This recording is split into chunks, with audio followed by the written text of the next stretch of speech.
But I don't think anyone except for Ornmains knows what they are. So Kobe, they can be whatever you want them to be. Yeah. You can just make the name up. And like TFT players too. Oh, TFT players. All right, well, BLG here with their lead still. Can they maneuver this game into the enemy base? Topside tower is still very low after that last siege. And so they once again go into their split push. They push up mid lane. They go up to rotate through the jungle exactly as before. Not Is looking walking good up for that G2. top line of minions. So they're going to go for the tower once again. Caps is recalling here, and this tower is so low, you don't want to die at this tower. These secondary ones are usually bait for the defending team to die at when they're that low. Because your position for fights there is just so much more risky, so definitely advised to give that one up. And TP from Caps, close to the mid lane. G2, I think recognizing the push has already come out for BLG, knows that they have to reset, trying to use this brief window of opportunity to reclaim some control over the map so they don't just have to immediately concede the Baron. Yeah. Skumond has his Guardian Angel as well. So Pantheon can full send. You know, when you have Ornn ultimate, if you see someone in a bad positioning, then you can go for one of those picks. But we just got full 5-on-5 in mid lane Dracos. Broken Blade checking the position, ready to catch someone out. The BLG, again, the flash is there for Knight. G2 have to be so careful. Everyone's fingers is on their flash key, ready to go out or in a moment's notice. Caps hasn't been spotted. Beishuan posturing down. What is the over-under on Elk channeling another ultimate this team fight? Based on what we've seen so far, all signs indicate probably he will. But G2 will look to stop it. Initial engage comes in from On. Caps not able to find the flank. Alistar ult is critical for team fights. G2 getting that ult out is massive. Ulti now. Alistar ult down, they're engaging. Oh, what an engage. And instantly they're into the back line. Caps manages to lay Is it on the enough ult, though? But Elk is still standing. He shouldn't be alive, but he holds on just a little bit longer. There's no space for him to ulti though, and that is all G2 that matters. G2 on the getting edge a of great death fight. managed to find the fight. Wow. They do it! G2 take him down. I mean, On popping that Alistar ultimate and G2 just back off. They disengage. Wow. During it, there's a lot of minions at their base. We can't see the health bar, but the turret Ornn's has going back. Ornn's going respawned. back. And G2 continuing the push forward, and this is crucial. 4 down. BLG, on the one other. more good fight probably on wins them BLG, the game, wow. but G2 have held on. They're getting things closer. They're getting things back to even. It's only a 2K gold difference. 20 seconds. 30 Yeah. 20 seconds. Inside the base. All right, On. What can he do now? Low What are they health going to do? bar. Is they No going to ulti try to for end? him. Yeah, he can't even get to that wave. There's a wave wait. unanswered in 10 bot lane. seconds. If G2 lose this fight, it's an instant TP, and the game is over in favor of BLG. On, locked up. Alistar trying to clear. One tower down, but G2's eyes are They're trying to end. They're prize. trying to end. They have 5 seconds left. There's no way. And it might just be a single fight. It might be a single moment. Skumond, Broken Blade. No. Finish. No. He doesn't have it. There's no way. The flash. It's not enough. Caps is already back. Teleport the heads. They're teleporting up there. It's Yes, all and no. TPs. Caps has to 2v1, No. and even then it's probably not enough. Here they come, the BLG solo laners, Knight and Bin versus Caps. Wow, what a All game. of these players are MSI champions. Knight on JDG, Wait, Bin 15 on seconds. RNG, Caps on G2.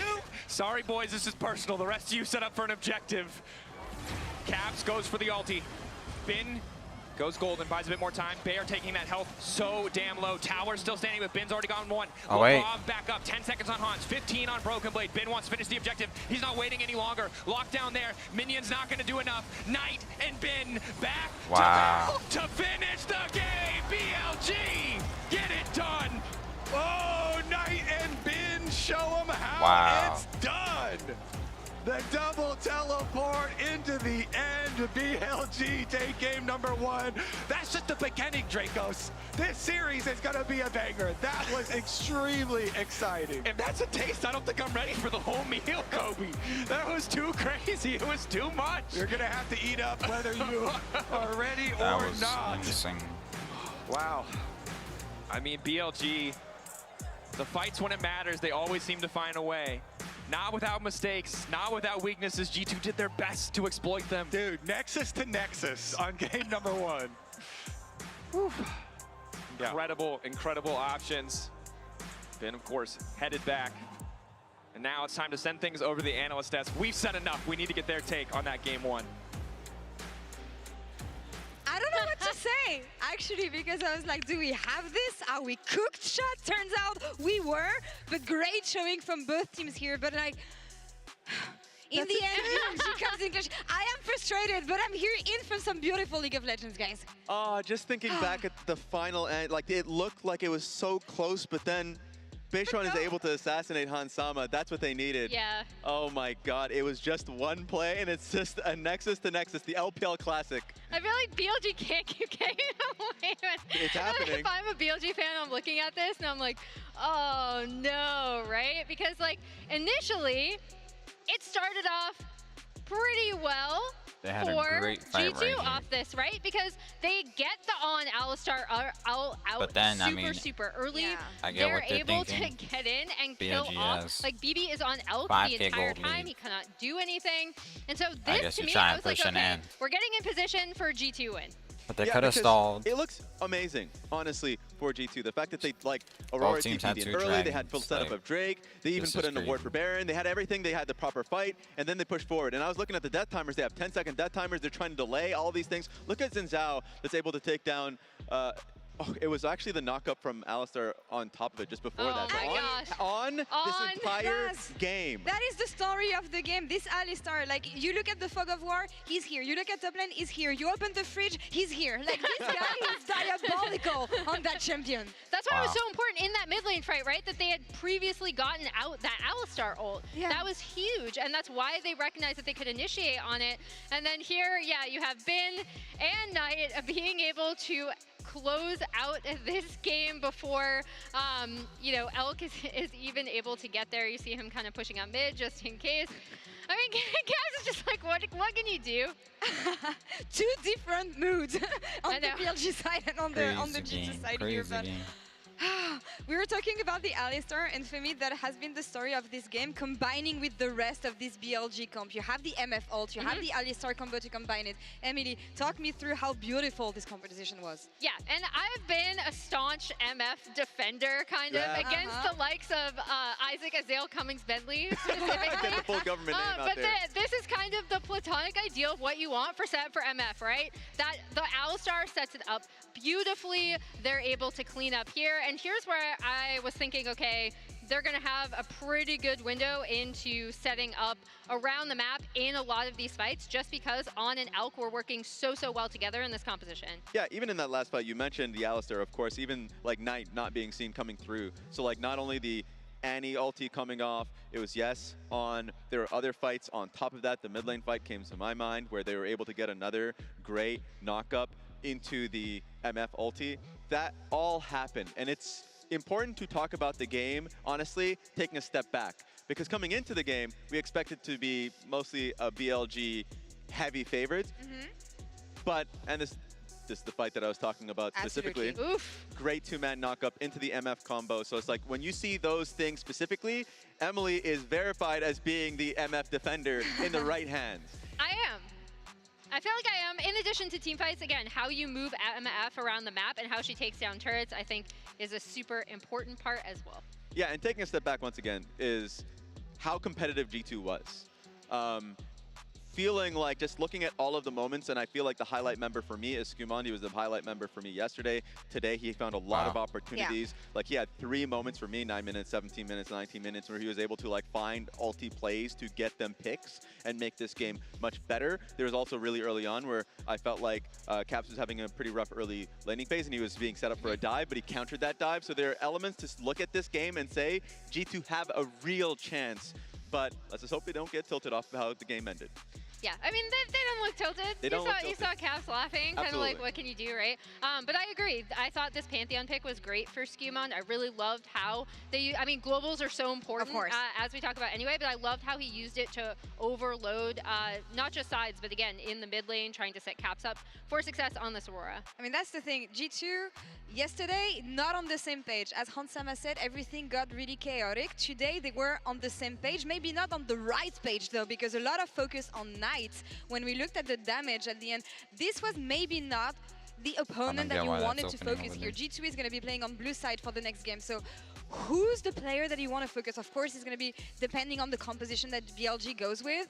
But given the way they've been playing, what do we want to look at here? Who do we want to lock on the side of G2?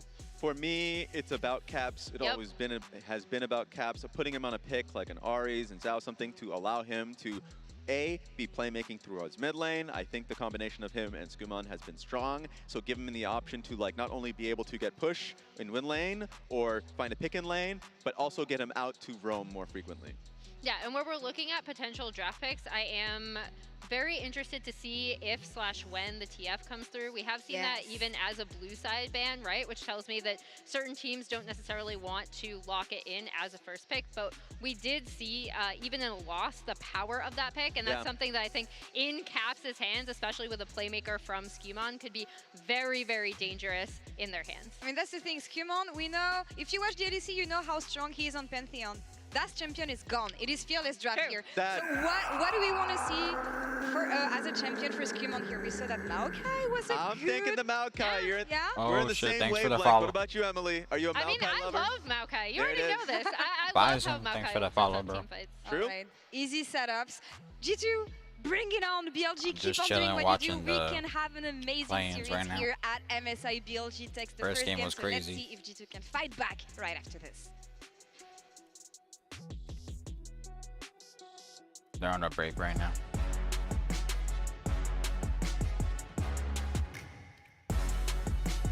How you doing though?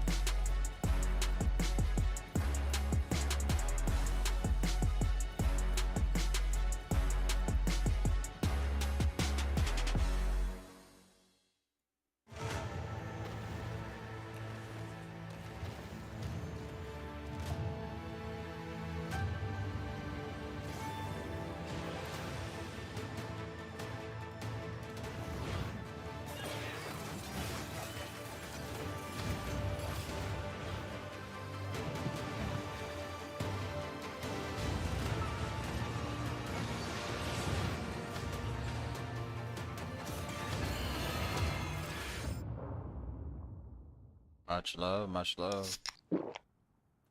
Again, thank you for the follow.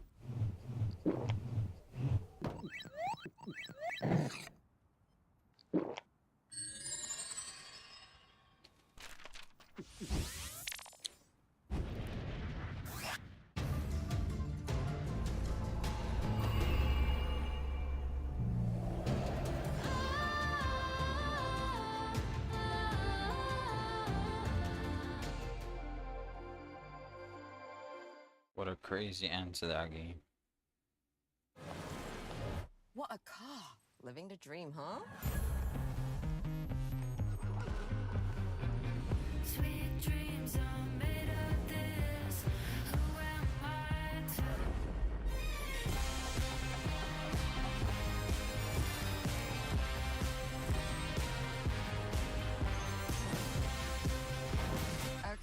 Okay. I get it now. Sweet dreams are made of this.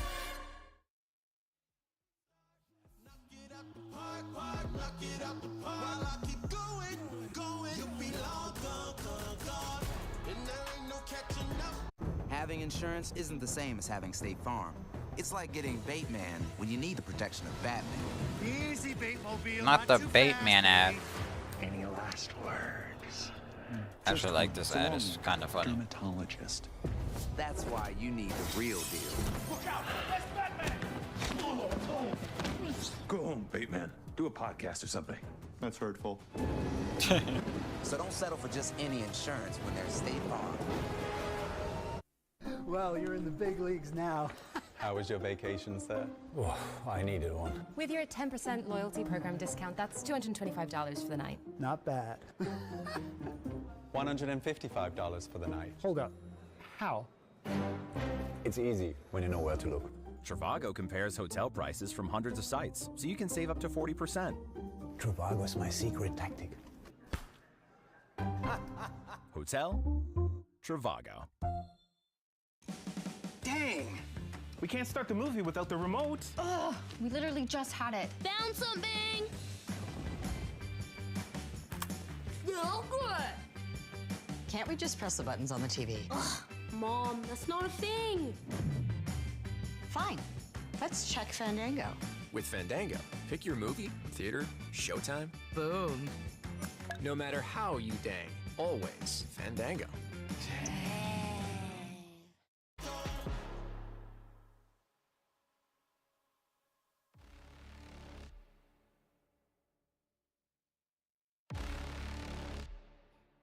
Gambit series was crazy too. I can feel the earth shake. Chaos around me. So many enemies. They all surround me. Yo, Z-Bomb, what's up? Much love, bro. Much love. Are you streaming right now? I gotta tune in.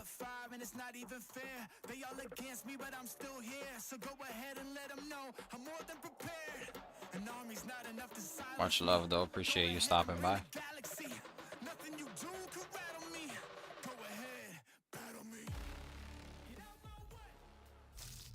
Let me throw it down to the ground, make them turn around in the dark and light. CC there, trying to take the AD up before he can open. Nice, still manages to get it down. Skewmon in the fight as well. Caps, beautiful ulti across the team. Lock him on Elk, but he's still able to full chain on the ulti.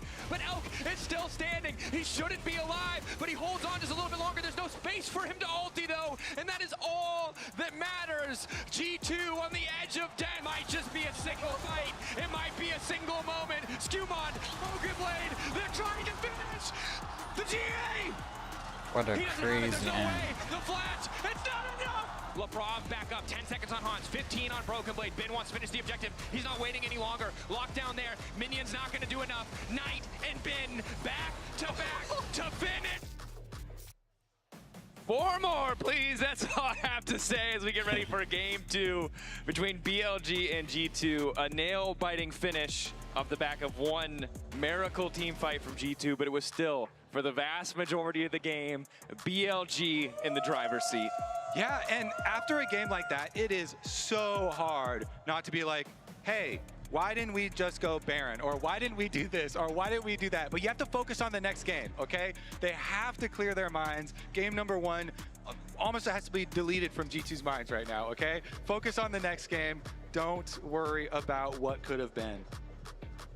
Calm faces across the board. We'll see what their strategy is going to be. I think the silver lining on a cloudy start for G2 is they're able to take out a lot of picks. They take Elk Azrael off the board by drafting it themselves. Knight, 2 of his best kind of team fighting champions in the Aurora, and the Annie removed. Obviously still has a lot in his pocket that he can bring to bear. Things like the Talia, Yone, even if that's something that they want to go for. But G2 at the very least have taken some good champions off the board in the Fearless draft. For now, though, as we head into game 2, G2 on blue side, already the Jace, and interestingly, Maokai banned away. They saw the games yesterday. When G2 got pushed back in the first game, they kept it simple. Varus, Maokai, plain and simple, straightforward, honest League of Legends. Yeah, good, honest Maokai gameplay. And honestly, that is kind of where my suggestion was going to go. So, yeah, it's a very good ban there. BLG also liked your suggestion and hence have banned. Yeah, I mean, yeah, kind of like you're saying, they saw yesterday, you know, yeah, this split, it was up there tied with Skewmon's most played. So nobody is surprised, but they're really attacking the jungle position here, following it up with the Wukong. And of course, the Poppy is a very big ban against BLG for both base 1 and on. And it opens up some more of these dash champion possibilities that definitely they would like to snag. So let's see how whittled down this jungle pool actually gets. Vi is still available. So, and Ahri is still up, of course. So if you want to go with another one of those big like mid jungle combos, kind of similar to the ones that we already saw, Ahri plus jungle Vi, and it plays stands out. I think nicely into the wheelhouse of both mid laners, both in terms of recent performance. We've seen often trending towards those playmakers, those kind of utility mid laners, not the big control mages, not the big assassins. Knight has played Ahri a couple times. A couple times, maybe. Some would say he's pretty good at it. Yeah. You know? But just pretty good. So Gwen taken away. Don't want to deal with that pick. So now the first pick choice. They banned Poppy, which I don't think has been a mandatory perma, so maybe they're looking at something like an early Callista. But I don't think you have to be worried about it. Yeah, I'm on the side that early Callista picks are kind of bait, because then the other team can especially this early in Fearless, lots of like heavy poke damage is available, you know. So they go with the Vi side of it that we were talking about. Vi jungle. And then you have to split Talia or Ahri. And it looks like they, along with most people, really value the Talia side of it. Yeah. I like that. Whoa! Yo, what's up, Here we Novak? go. Beishuan hovers. So far, the Talia, of Cheers, course, was a my great guy. work for Knight yesterday. Even Much in game love. 1 against Gam, where they started to fall behind a little bit, Knight really came online, was able to get a lot of What work you done. up to, Ahri, bro? a champion Shout out who, to Shun. yeah, can do a lot of work, but Just take me back, you know. Gray zone. MSI, you know, BLG having That's what it looks like. yeah, what does that name play say? What's that name play say? Each one knows his job. Wait, he's here She's for the lying. team. G2 winning. Kobe. I love that though. The signs are funny. so, BLG with Shun at MSI, bring back some good memories. Making it all the way to second place twice. You can't They be got talking second about twice. the X when the new jungler's on stage, bro. It's loving. You're It's doing loving. Beishuan dirt. Okay. So yeah, but as you say, they get him on much more of a champion that we have seen from Beishuan. The Skarner here, really, really good front line for them. And then no surprise, it is the Ahri lock-in to complement the Vi. A bit of a surprise is the Jax. They're essentially saying lock in your top lane option now, or we'll Top ban it low away, players, a counter yep. pick. Is They being all willing make to way just more grab money something like the than Sion, because Broken Blade on the Jax normal actually jobs. looks phenomenal. Domestically for a while he was a powerhouse on it, but obviously it's unfair These to players, call some of that these players make only over to 100K. yesterday, but need to see if he can really Playing for the team. But yesterday have to, because yesterday was yesterday. Top rivals player. It's kind of I don't know about that, but yeah, it feels pretty relevant right now. So Bin taking a more conservative matchup, but what I'll say is we have a nice front line here. We have good setup on BLG. We need a bit more damage. I would call that a giga front line. A giga front line. Okay. Mega front line. Yeah, it's not a bad career. Front line. Make like 100K, your team pays for your food and housing and everything. It is worth. You can just like save your money. It is worth saying Jax did get those attack speed buffs on this match. So yeah, as we said, yesterday was also with those buffs though. So it didn't work. It was true. And I think the good news is for Skewmon. I remember the brings a lot of Counter-Strike their own setup to the leagues. table, but you do have pretty solid CC in both of the lanes they've selected Oh, so yeah. far. Counter-Strike My concern is I think BLG have an excellent generates angle a here lot of money. to go something front to back. Vi is good at killing a lot of champions, but And their we've seen skins cost historically when crazy she's really amounts. good. Oftentimes For there's like the Zeri that can get away from her easy. There's certain picks that you can bring out that Xayah also something that I think G2 probably need to Yeah, consider. esports banning. definitely makes a lot of say money. This is a trap that some people fall into with Vi. I'ma keep terrorizing lane man. All right, bro. Thanks for stopping by, my guy. So hard on my, I have to assassinate somebody. You know, I have to ult With the somebody. lurk. I've got Ahri on my team, so we have to go kill backline. But Vi does shred frontline pretty effectively too. So very often, like you can kind of, you know, queue into the front line, you know, pop denting blows, W try streamer. and help your team that way, and save for really Back to perfect you, my guy, timing back on your to you. ultimate.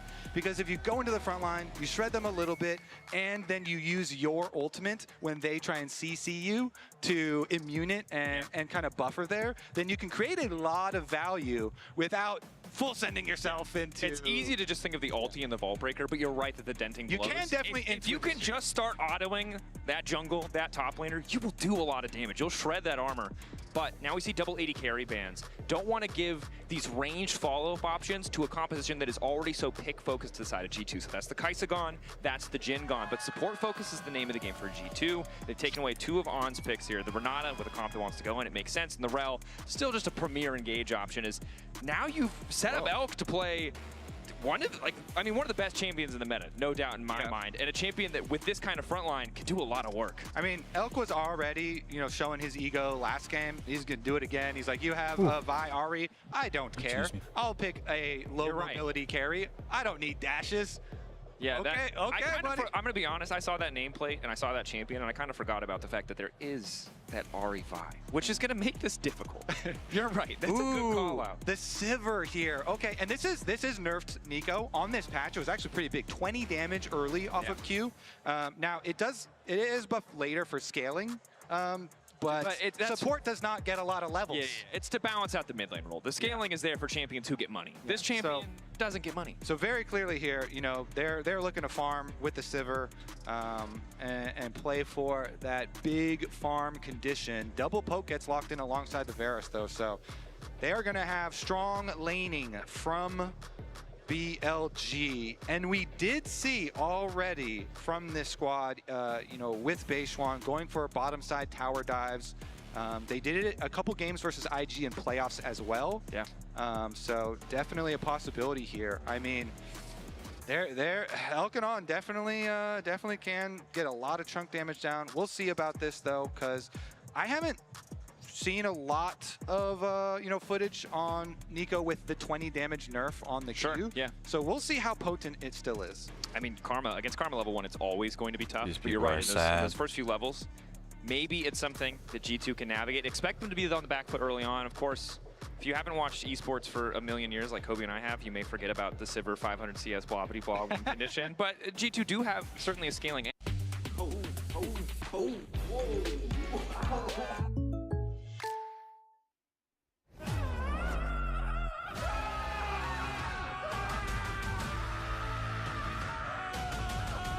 Yeah, I know.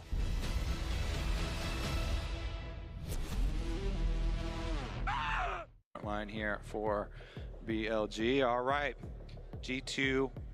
Brav doing a lot of talking here. See what the game plan is. Time to lock in. The guys continue. Sweeper super early here. Does find that one. This crowd is hype. And you know Karma is OP level 1. Yes, you do. Has an extra ability. Why is that fair? Boom. Mantra. Or empowered ability, I guess, is LeBron already getting poked. Probably a quick reset here.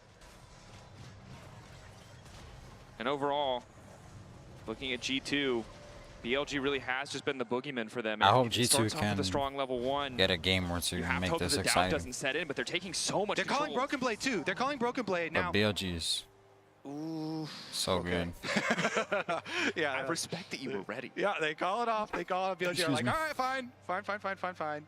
And to be fair, if there was any teams to just full Yo, on 5v5 what's at up, level bro? 1, I could see it being these teams. And it is like an important defense there, because you don't want any extra to deal with on this bottom side of the map. Elkin on here with the double comments, and Elk has gone with teleport on the Varus, so has again another way to get right back. And and I think the nice thing about having this much poke on the side of BLG is it will eventually force a fight from G2. It feels like G2 are going to have to be the ones to engage. As we see, lane phase kicks off here. Nothing much to report yet. Yeah, I want to see how heavy this bottom lane pushes, because with teleport and having the free base available for Elk, and the double comments, that one going wide there, every little bit of poke does matter. Certainly does. G2 then move up afterwards. Yeah, not a lot of sustain in this lane. You can see both supports packing heal. But I think important to remember how much this game means in the context of G2's history against the LPL especially. It has not been pretty, Kobe. Yeah. We were very grateful when Team Liquid took out IG for us in 2019. And I think that when you rebuild this roster, this G2 roster, they told us explicitly is 4 international results.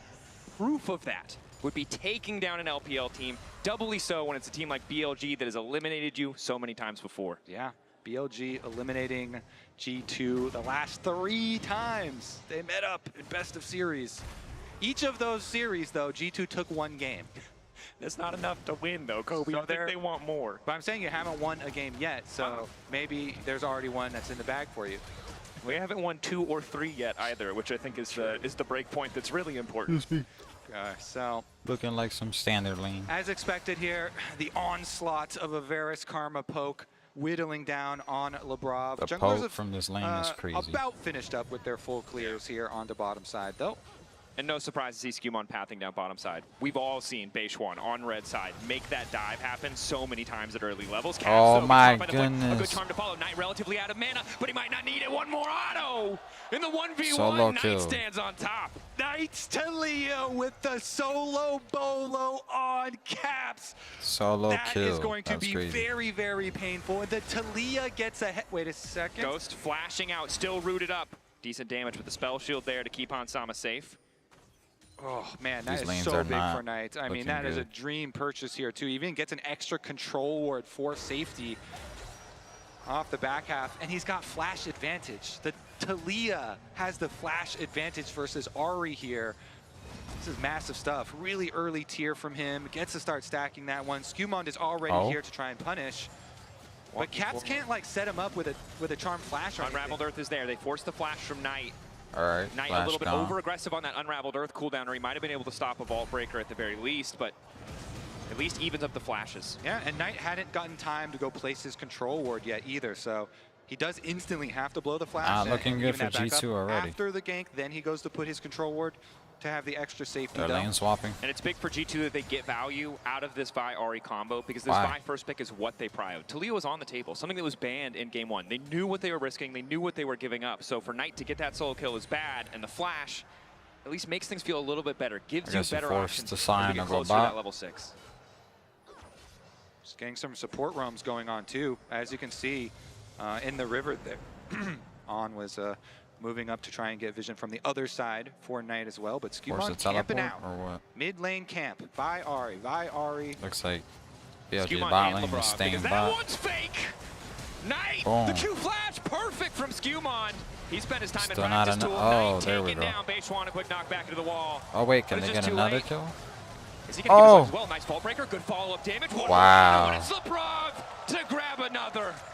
It is Skewmon and LeBron. The support. The additions on G2 that come help make the difference. Roaming After support. Caps got solo killed by Knight, these two come and correct the situation. Plus getting that extra one onto Beishwan is huge. Ooh, Elkin on. Playing forward, knowing that they need to keep this wave away from their tower. They don't spot Skewmon, but luckily they have that control ward in inventory so they can regain control over Tribrush. Broken Blade still feeling comfortable here. 4 members on the way down. Weaver's Wall Taliyah available for Knight. has ult. The clone dancing, continuing. Obnoxious that that's cool, but it works. On. A little bit of damage down. Lebrov in trouble. Flick back hits, but it doesn't knock him into the Unraveled Earth. Keep your eyes on that arrow coming in from Elk. It only manages to connect on the clone, and G2 are able to walk away. That's good for them. G2. Support jungle doing some work this game. Let's see, that allows the push on mid too. I mean, look at Caps. He's already another wave right up at turret.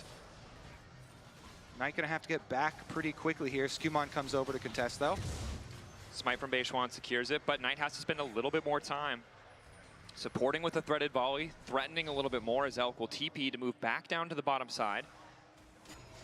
Will mean that they have more pressure in bot lane, likely to be first to start the objective as Broken Blade is just going to be forced to catch that wave and does not have a TP of his own. I mean, she still doesn't have more minions than. Yeah, working in on it here. Bears. His tier picked up as well for Elk, so the onslaught of poke Oh, he's continues. gonna get stopped. Never mind.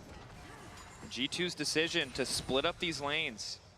Just give Han Sama an easier time against the Scion, but the struggle early is that Bin, there's no CC on the Sivir. You can't just stop him from forcing those waves in. The TP as well from the Varus means that G2 are just incredibly far behind on tempo. Yeah, and it's just painful for both side lanes in CS. Broken Blade down, Hansama also down, struggling in it. And on these rotations, you see minion waves dying to towers. Yeah, these lanes on are the not side doing lanes. This very powerful combo from BLG working wonders here. So gold advantages for both him, Elk there, as well as Bin. And while G2 have gotten some advantage out of having that Nico, the plays in mid lane, we need to see what it looks like as we get closer to level 6, where you can really start to outvalue that BLG Karma. first dragon. Beishwan hovering mid, but this is the struggle of a pick like this, Garner. It is comfort for Beishwan, but it doesn't have that same point-and-click reliability against a champion like Ahri. You really need Knight to be there as well as the flash comes in from Bin. Instant ulti, wall laid down 2, flip back to the other side of the wall as he takes it down and knocks Skewmon down. I like that. Bin making the sound look like an assassin here. Flashes in, gets it, they pick it up. Knight grabbing the kill. Caps comes over to mess with the grubs.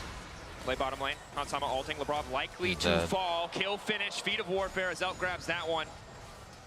Lethality Varus really starting to hurt. Meanwhile, on the top side of the map, you saw Beishwan, I think, over-eager starting the grubs after that play had already gone in their favor. Knight and Bin really couldn't support. So G2 will at least get these two back, even without a jungler in the area, as Beishwan's just a bit over-eager.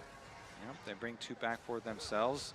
Fortunately for G2, the bottom lane, more and more of the poke does hit, and Elk, he flashes in. Even though he does, even though the ult gets juked, it doesn't matter because the damage they have there, as also flashing, fully committing to these plays.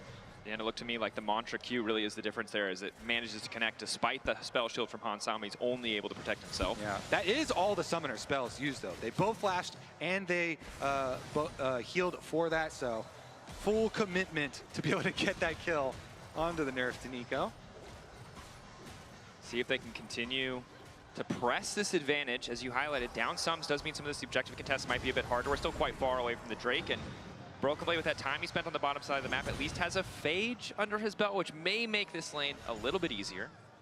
Yeah, in G2 right now, when you've got Vi ultimate Down and there's no almost subs 30 for, CS top. BLG bottom lane, like this Varus should be a target. Varus and Karma down here, ADC's though, down have 10. done such a good job, constantly hitting Not their too poke, bad. constantly having that pressure. So let's see where this Vi Ahri does go, because both But ultimates top being lane, that available. 30 CS difference. Gonna be looking for that crazy. proactive play. Looks like Skumond at the moment just farming though. And as we have a break, I think it's important to highlight how effective and annoying Bin has been already in this series. This is a guy who's come under a lot of criticism, BLG as a team as a whole. Beginning of the year, yeah. But Bin, I think, has been a stellar performer. We saw it yesterday. We saw it in game 1, just outputting insane damage, consistently a threat to deal with. And even in this game, even on Sion, who, yes, can be strong early, but isn't someone that you necessarily expect this level of dominance from, is already doing so much work. He's such an annoyance for G2. And you said it yourself, he's playing it like an assassin. He's going over the wall. He's ready to go. He is. He definitely is. Successful this game. Okay, Skumon with a little takeaway here. And he's got his little experience lead at the moment over Beishuan. But again, now with the recall, okay, Sundered Sky completed here for Skumon. Now, surely, they've got ult, they've got Sundered Sky. Ulti. Melk hits the real Lebrov. Lebrov zooming, running. That's the ulti down, and Lebrov is at least able to walk away. He does use the heal, but he holds on to the flash. And that Sundered Sky is big. Those beefy frontliners, while Sion can do a lot of damage when that ulti is up, when he can guarantee the full channel Q, Skumon going to be a lot tankier, a lot harder to deal with if they go for a full 20 fight. CS Neither difference. side has gone for a 5v5. But it's just been picks, little skirmishes. Those Nikos are hard to hit with Elk, with the Varus ultimate, but no harm, no foul, nobody dead in the aftermath. So once again, jungle support moving up to try and get that mid lane vision.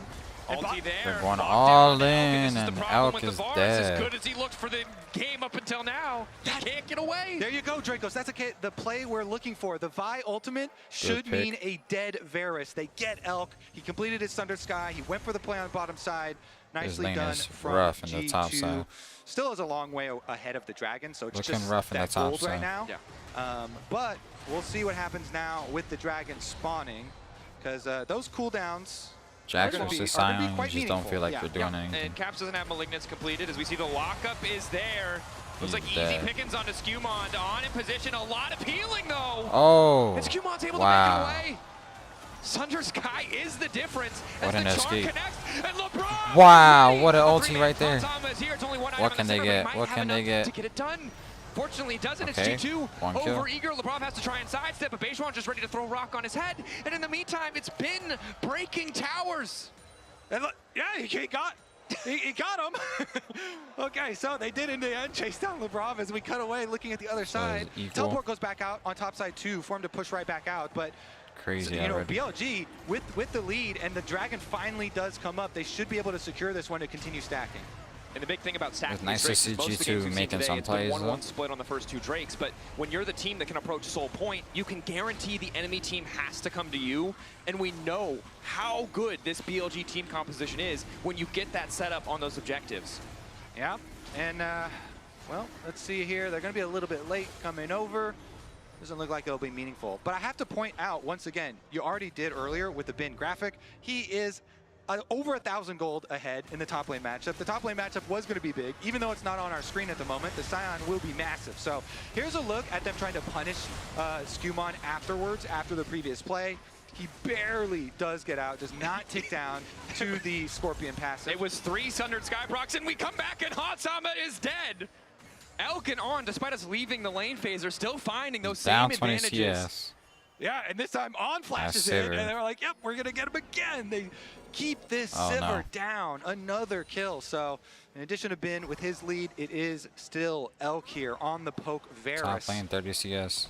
gaining that mid lane priority once again. But on the side lanes, Crazy. G2 kind of hunting.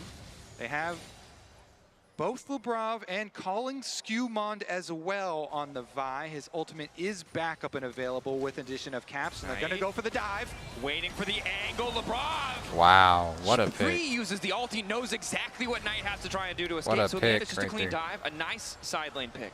Yep. He's like, you are going nowhere, Knight. They shut him down. They get their kill. Can they get the objective afterwards here? Pushing in once again, constantly here to after the play. G2 getting good hovering. picks, And that's you can for see sure. on your mini map, Broken Blade leaving top lane. Will move back as the wave starts to come in, but with Triforce maybe Ben is afraid. One more demolish proc and this tower goes down. Broken Blade feeling better He's about not the fight. You working this highlighted fight. it earlier. Jack's a little bit more attack speed, more damage in these sustained exchanges. But It's not just enough not gonna damage do to threaten this Scion, unfortunately. Scion can kill him. Yep, he's got his plated steel caps, finished Sunfire, which scales nicely with all the extra HP on his Soul Furnace. So A little scary. Ben is a big boy. Yeah, the 15-minute 700 bonus HP is not a feels good. Yeah, and for he G2. just takes 40 out these CS up in the towers. top lane. It's definitely been a rough tournament so far for Broken Blade. This Jax being a bit They're gonna behind have to here, get some good team but fights. does have his training force at least. Skewmon. Oh. Finding Knight, 1-2, waiting Uh-oh. as long as he can. Flash. The ulti, of course, doesn't have the Wait, cooldown this time he around. But follows? Caps does have an ulti of his, fishing for the charm. Knight, a casual sidestep, the heal, forced to come out, and it's not enough. Caps. What are you doing? Oh, yeah, that's Frustrated. You want that one back, Say it, Draco? say it, Kobe. That's it. Say it, Kobe. Say the thing. That tower dive sucked. Is that what you wanted? That's not what I wanted, but I think it's what the people needed to hear. Okay. That's ruthless. And again, Skewmon, if he has ult here, it's easy. If the charm connects, there's so many ifs in this play, but the ultimate truth is, Why'd he charm nice that way? footwork, What? just better. And Caps and the heal calculation, well, they did not do the math correctly. Yep. Meanwhile, in the mid lane, another person dies. The game does not stop. And it's Hansama. Hansama taken down, and again, the scaling angle This is not for looking G2 good is already. getting further and Quickly further going away. downhill. Broken Blade cannot stay in lane against Ben, cannot stop him from taking towers. Hansama cannot sit comfortably in the mid wave. And this relentless This pursuit Sivir is of just towers by BLG is so necessary. so here, behind. 40 with this CS team. down. They've got the beefy front line for the mid part of the game. And so, wait a second, they're going to go up top side here. Look at the roam. Talia's already there. Karma's on the way. They've got their eyes on Broken Blade. On, the Mantra Q comes out. You're dead. Uses the tether now, knowing that Broken Blade will have no way out. Immediate responses, the flick back. Counter-strike blocks some of the damage, but not nearly enough. Broken Blade taken down. Skewmon just in time to watch his top laner fall. And BLG, not only are they taking towers, they're finding these side lane picks now. Yeah. And the map is getting smaller and smaller for G2 Esports. The triple teleports. Elk with the teleport up to the play as well. Bottom side, Ben still has his teleport, but he's close enough here. Just walk on over. Destroy the minion wave, collect yet another. G2 And I will say, I really like this adaptation coming in from BLG. You know you have generally stronger lanes when you pick something like the Karma Varus. You add another TP to the picture just to make sure that G2 never get to be comfortable. You can always be ahead on tempo because you have that extra TP. And it's just meant that the avenues for G2 have been just few and far between. Yeah, and as the Dragons continue to stack, we have to see when G2 are really going to fully throw down here. Number 3 looks very dark here, so this might not be the time. Checking in to try and retake vision at the moment, though. Nico is very good at that. The clone's such a useful tool. And Hansama doesn't have a second item yet. Caps. And again, Caps has no ult. Caps has no ult now. Neither Pin does. Yeah, but I think for G2 right now, even trades are a little bit tough coming into these fights because you know that BLG have the stat advantage. Oh, yeah.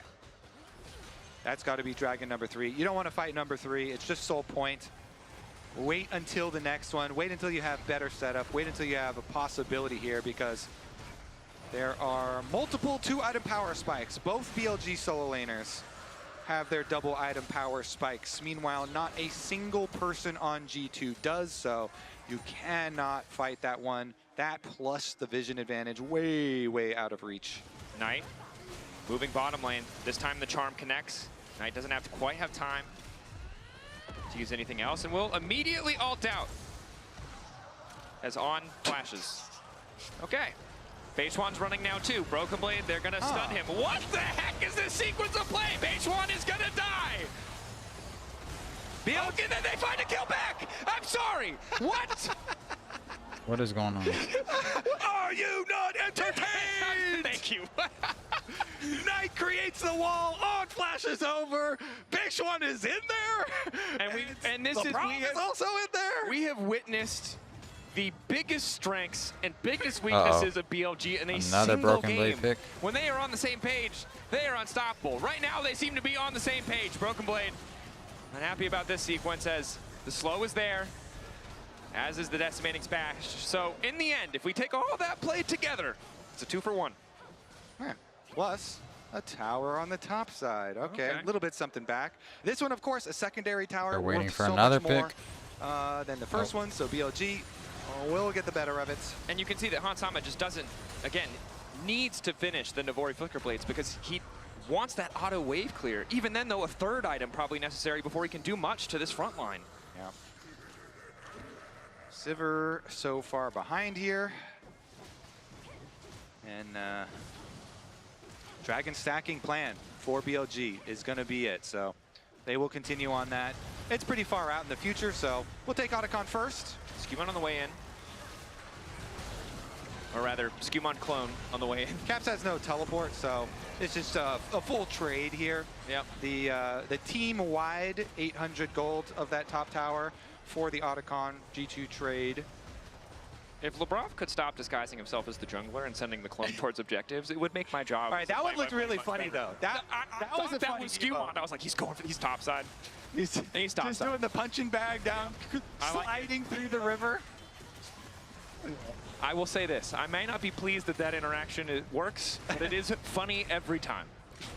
Spacewan grabs another camp. Again, I mean, you can take a look at the bottom of your screen, 2.4K for Bin. He's feeling unkillable. There's no carry on this G2 lineup alone that can 1v1 Bin right now. Maybe Broken Blade with, 10 minutes, but lockdown there. Spacewan Nice. locked up. Good Get a pick. pick. Good damage. Caps wants to keep it going now on to Knight. Sidestep on the Unraveled Earth. The Seismic Shove won't catch him, but Bin now on the way down. Good news is they have the clone to give them that little bit of extra free vision. Been fishing for a bit more, but BLG have just bullied them out. It's still 2 minutes to the objective, however, so G2 don't mind. Knight trying once again on the bottom side. Lebrov, rocket belt away. And we'll be able to back off. On not forced to flash over a wall this time, which is good, because he doesn't have flash, so would end very Nothing differently, happens. Okay, okay. Okay, I guess it just ends at that single kill, and since we're still They get a minute kill. and a That's half not too away bad. from the Dragon, not going to have too big of a lasting effect. I mean, nobody used their flashes. That's the critical thing. Yeah. When teams are fishing for a lot of these plays, usually a minute, 2 minute out, as we get the punching bag in, it's definitely critical not to blow your summoner spells. So just die if you're going to die. Give over the little bit of gold in favor of the bigger possible reward when that Dragon fight does come. And I think right now for G2, while the gold is stacked against them, if they can get decent vision, this is it's a pretty solid opportunity to fight because there's not a third completed item on the side of BLG. I don't think you're going to get a better timing than that unless BLG fumble and give more space for G2 to come back in this game. Hans has opted for the IE, wants more immediate upfront damage, not as worried about that infinite wave clear cooldown reduction. So maybe G2 try and go for this. I think conceding Soul really would start to make this game feel impossible. You're going to have to fight in like 30 seconds. Because the sustain wave. Secret Lebrov, flashback from Elf. The ulti does connect on him in the meantime. Bin now ready to follow. Decimating Smash a little bit out of range, but the Seismic Shove makes everything okay. BLG, Beishwan now here. Try to make a continuing to play. chase the follow-up damage as the arrows find their target. G2 once again forced back. 17 seconds till the Soul, and they've already lost their support in jungle. Great counter from BLG. Elk says, you're not going to catch me sleeping. Flashes away, and BLG will take that as the key to the base of G2. They open up the front door, but now they turn back around for the Dragon Soul. Still 20 seconds left on Skewmon, so they should be able to go pick that one without a contest. A tier 3-2, a tower, and the it's Soul is more than you could have hoped for the side of BLG. The Soul alone would have been plenty, and the gold lead only continues to grow in their favor. Now It's the value over. of that Soul with so many poke champions, with so many beefy frontliners. It's looking hard at this point for G2. It certainly is. The extra sustain here when you have such a Definitely strong looking hard front for line them, man. and the pokes coming through. Let's take a look at that in our priceless moments. Elk, he flashed away and he hit his ulti. Beautiful stuff. Beautiful stuff from Elk there. Evading plus hitting his own ult, set up the seismic shove, set up these counter kills for BLG. Really, overall, just confidence to re-engage there, not caught off guard. If LeBron was able to sidestep that ult, maybe they can walk away. Just happy to get a flash, but not only is he flashing away, he's finding an engage in the meantime, too. Dracos, it's a clap back for the first game. You know, when he was on MF and he was like, all right, I'm trying to dodge Lebrov. You know, I'm feeling him out. Yeah. This time around, Elk's like, all right, I calibrated. I've got you downloaded, buddy. That's not what I want to hear, Kobe. I don't want to. He doesn't need to calibrate anymore. He already calibrated really good in game one. Space one. Open to find caps here.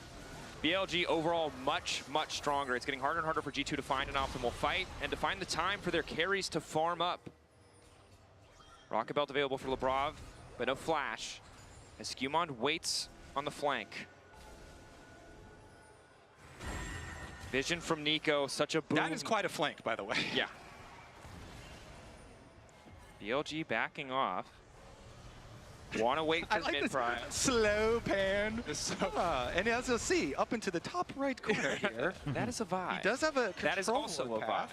There's also a Vi top side. There are manyVis. Which of them are real? You're a liar. That's the level of deception G2 need to bring to bear if they want to find that engage. Sure. Unfortunately, Aren't we all Vi, you know, if you really think about it? I don't know what to reference in our opinion. I don't know. I don't know where to go with that, Kobe. But Maybe you go for the flank. I see some of the pings going down now, but now he's going to go over the control ward. He didn't know there's a control ward by Raptor Pit. He's been seen. BLG. The game is spotted him. The game is up. Oh, he's been detected. He's too young to have played Splinter Cell, Kobe. He wasn't ready. The Metal Gear Solid blip appeared above his head, and now he's just got to get the hell out. We must go deeper. In order to escape, we must go deeper. The only way out is through, Kobe. Yeah. Another TP used. Skewmon running, tries to sidestep, knocked back into the wall. The rest of G2 posturing around Baron. He lives a little bit longer. Decent damage onto Knight, but not enough to make the difference. Knight now on a rampage. The long flank denied. What do we call that play? Committed. As a committed play is what I would call that. That is the flank from the moon, but they do pick him off. And that's going to be BLG Baron. No enemy smite to think about. No. I mean, honestly, though, when you are in the position like that, you're like, your risk tolerance goes way up. Well, and the important thing to note is we got to make something. G2 do have a scaling angle. They just don't have the time to do it. So that's why you see the flank. Maybe it's for the Baron steal. Maybe it's for the hope of a team fight.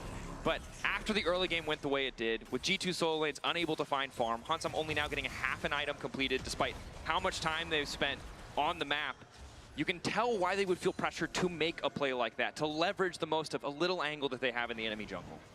Yeah, and I don't think Ben is ever dying. This guy is so freaking monstrous in this game. Insane Scion right now. And for G2, right, it's not a best of 3. It's not like last year, you're not done here. You have more time to rally.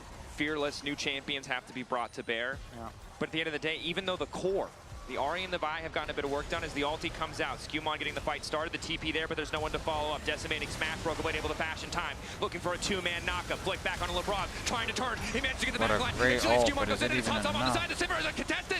They managed to take him down as 1-for-1. Elk throws the arrow back. Broken Blade going back in for another stun, but the team is not there beside him. G2 being zoned away from their own base. Hansama with the spell shield, managing to block a bit of damage. It's On who's going to be taken down, but no, the Mantra W buys him an extra second. Flash out from Hansama. G2 on the retreat, but it's a 3v3.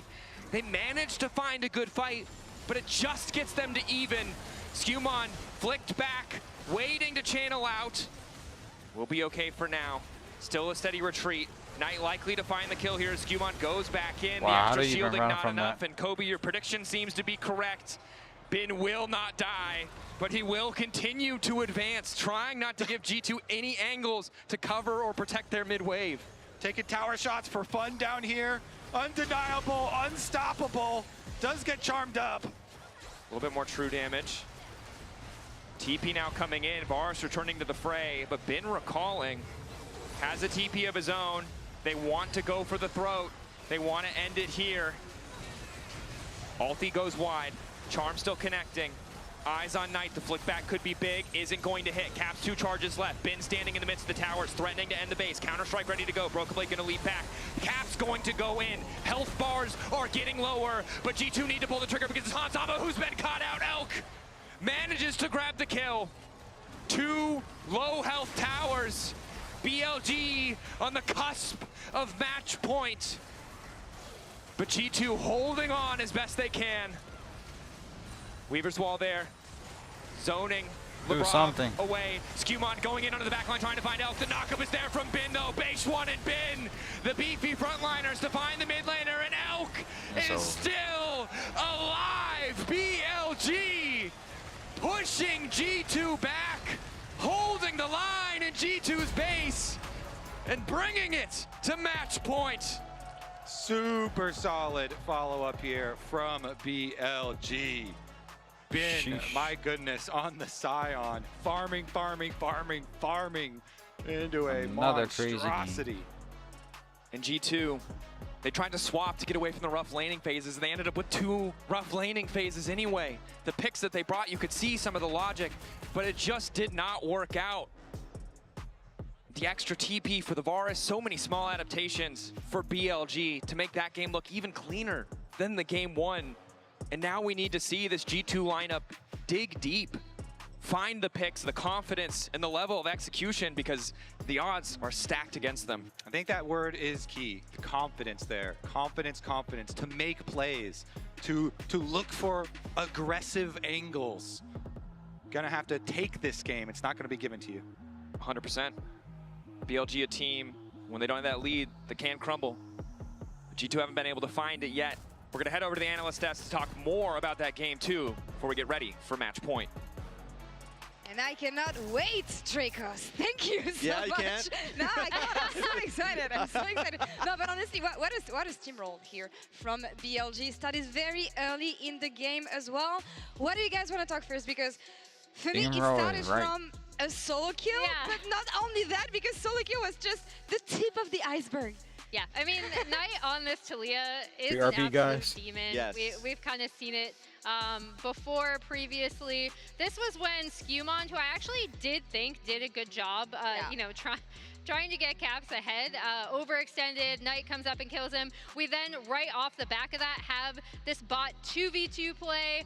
We've talked about how strong this bot lane is, and it just kind of goes through into a little BLG highlight.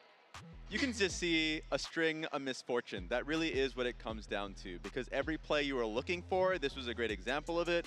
It's just a little depressing if you're looking at it from the G2 perspective, but you can see the coaching staff from BLG, it all looks peachy. It's just, yes, you are right. The fact that it starts with a solo kill mid, I was like, oh, it's going to be that kind of game. But then Lebrav and Skewmon came in and saved it a little bit by getting 2 kills mid lane, so I was like, okay, maybe there's a chance. But it really felt like at all points, and it did start in the early points of that replay that you saw, when Dragon was taken, and then you have Skewmon looking to invade in the same time, and guess who comes in match him? Sion and then Talia. It felt like they were denying every play that G2 was looking for. Yeah, it was close really early on. We actually had started to build kind of 2 mini highlight reels, right, of these plays around the map. But another thing that, I really want to point out about this BLG team is that when they are on the same page, they are one of the best teams in the world. And we're seeing it here, right? In a lot of these fights, in a lot of these fight setups, they're really, really well coordinated, even when they're doing things that seem like it could potentially be an overextension. And I think that's really important to call out. And the hardest thing to address after you come out of a game like this is like individual error. Because you saw the dive onto Knight and the death. You saw the Lebrav get, 2v2 killed bot lane. And then Hans goes mid during a replay, of course, and then dies to Varus and Karma. And like all of this happened. And there was the TP top lane that ended up getting the kill on towards Broken Blade. All of these things are happening. A lot of the times it feels like if it's happening in succession, there's no resetting. Of course, in like mentality, calling out who has TP, all of these things, knowing what you can and cannot do, it sucks. And so what is super important is just, you're in the back room, there's a banana, if there's a bottle of water, if there's like, it's like anything to dip your head into an ice bucket, something to reset yourself, because now you're in match point. You must try and survive here. I don't think they need fruits, Raz. I think they need protein. I think they need way more. I think they need to be on the same page. I mean, Hansama himself was saying it. We need to play without fear. I don't feel like they were playing without fear here, but I'm also wondering, what do you want to do with a composition like this? Do you want to split the map? Do you want to fight? It doesn't look like they had a lot of options either. I mean, I think you kind of want to make pick plays, right? And then set up this potentially really strong Jax and this really strong Ahri in the side lanes. And I think we did see some of that early in terms of the thought process around what Skumon was doing. And then it just didn't pay off because of errors, because they didn't pay attention to certain things that BLG were doing on the map. Yeah. And one thing I would like to call out is BLG's Drake control, right? Because they are kind of Drake merchants, I would say, like in this game as we see, but then also across this tournament and even back in LPL, they had a very high Drake rate in LPL split playoffs. As you see, I believe that was like 3rd overall, was tied with a few other teams. But 90% in this MSI so far and 100% first Drake percentage. And I think this really sets up situations where they can force the enemy team to have to I'm guessing this is the last game. G2 just such a good job with early Drake stacking. Yeah, if no early kills Don't come look through, like you they can can just see get it within kills. the draft. The Varus I and mean, Karma wins. just being able to combat like the attempt of pushing with like, you know, Sivir and Nico, these things. Like, I feel like they do a great job. Elk and On have been spectacular so far. And so if you have bot push, if you have confidence in how mid lane's playing out, yes. And Lore, before this game, you asked me what G2 should do. I mentioned the Ahri. They picked it. The rough thing is you need to be able to get out of lane. Yeah. That is what is truly tough. So I think as long as they can reset and have a normal game state that is supposed to be expected of their draft, then it's fine. Game 1 was amazing. Now it just feels like we're on a downward spiral. Well, let me ask you the following question. Are we cooked? Are we cooked in the series? Or like, what do we see for the next game? How do you readjust your approach here? We've talked about the Maokai. I think BLG got that one as well. Get out of the way. I should have made an edit. I should have made an edit with the car coming closer. The BLG car needs to be, because I expected this to be a lot closer, because I did expect to see some of the mistakes we kind of saw in that game versus GAM in game 1 yesterday coming out of BLG. I've seen this team kind of be very up and down, even against some teams in the LPL that I would say are lower level than they are. However, like G2 also need to get on the same page, right? If they're making these plays around the map, they need to communicate with each other in terms of what they're doing. And then in these 5v5 fights, they need to be able to go together, because that is where BLG are absolutely owning them in team fights. Hey, we said what we wanted to see coming into the next game. That fan had an idea. He knows. He already knows, all right? Hit the Nexus, but no, hit the Nexus. If you get the chance, they might not, because so far BLG rolls this series. They get us to match point. Is G2 going to be able to fight back and bring us a series, or is that going to be the end of it, sending BLG to the main stage? We'll find out right after this.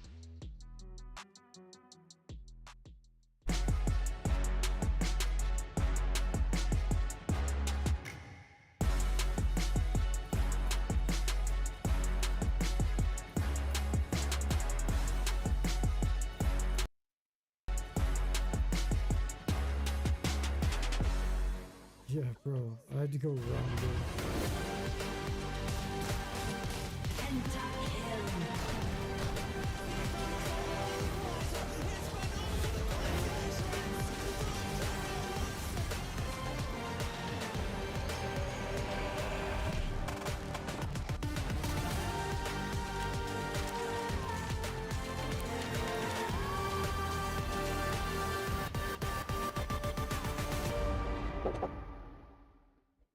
Then face your death, cause you play a roulette with each step. I progress, no less. Go ahead and place your bets, cause we know where we at, we know we top tier. Cause all the hate that you bring, we know it stops here. I'm taking off like a rocket here, ain't stopping here. It's strange how they cannot see the future, but see profit here. Wait up, we gon' always win. Promise that that's not a promise, yeah, that is a threat. You know that I promise to bring the team commas. When the whole team win, that's when you flex. Win, and I'ma do it again.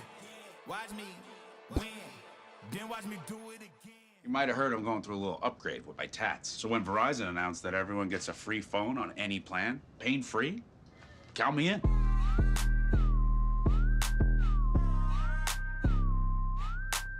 Try and Ads muted. We're not watching no ad. Put some music instead.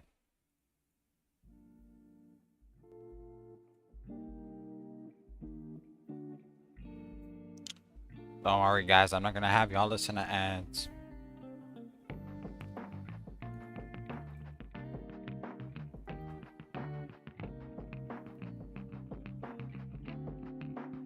For now, enjoy this music. Hey.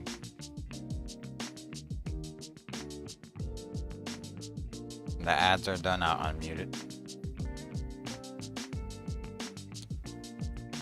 2-minute, 30-second break. Okay.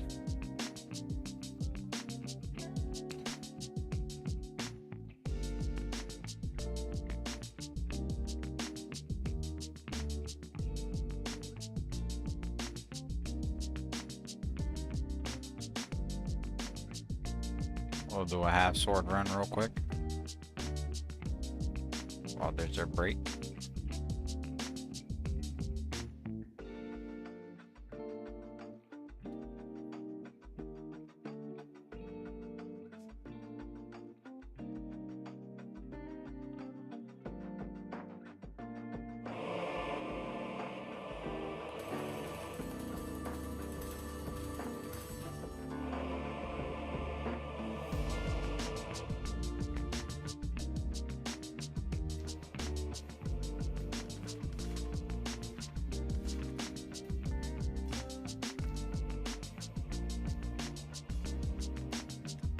Oh, this is where I last was. The Abyss. How do you restart?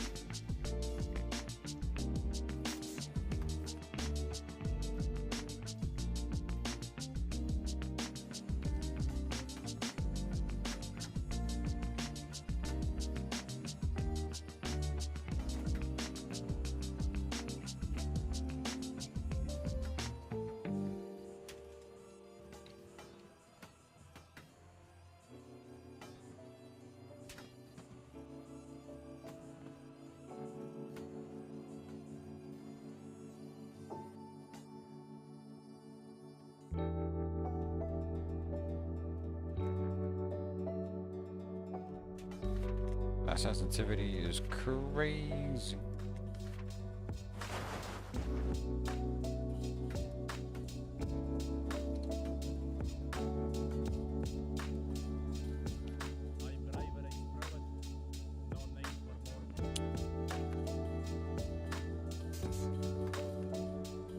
Hey yo, why they both going for me?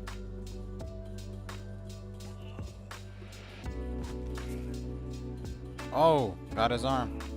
Got his arm, it's stuck. It's stuck.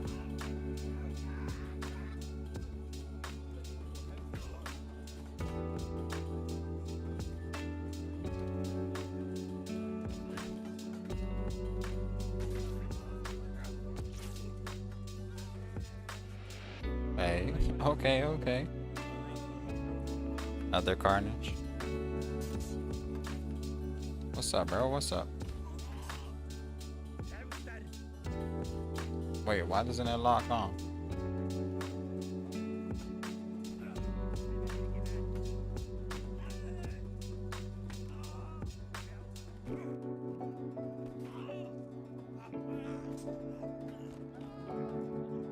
Alright, got him.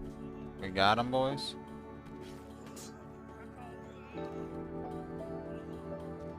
Oh, you should be dead, brother. Got his leg. Got him in the chest. Are they alive?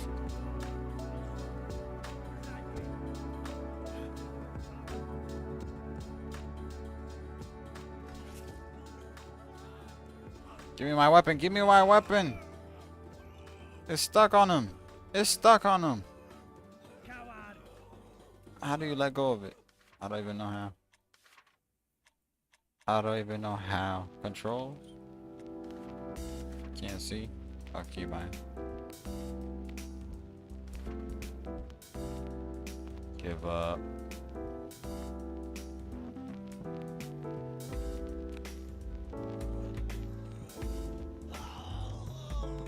I can't. There we go, there we go. Let's go.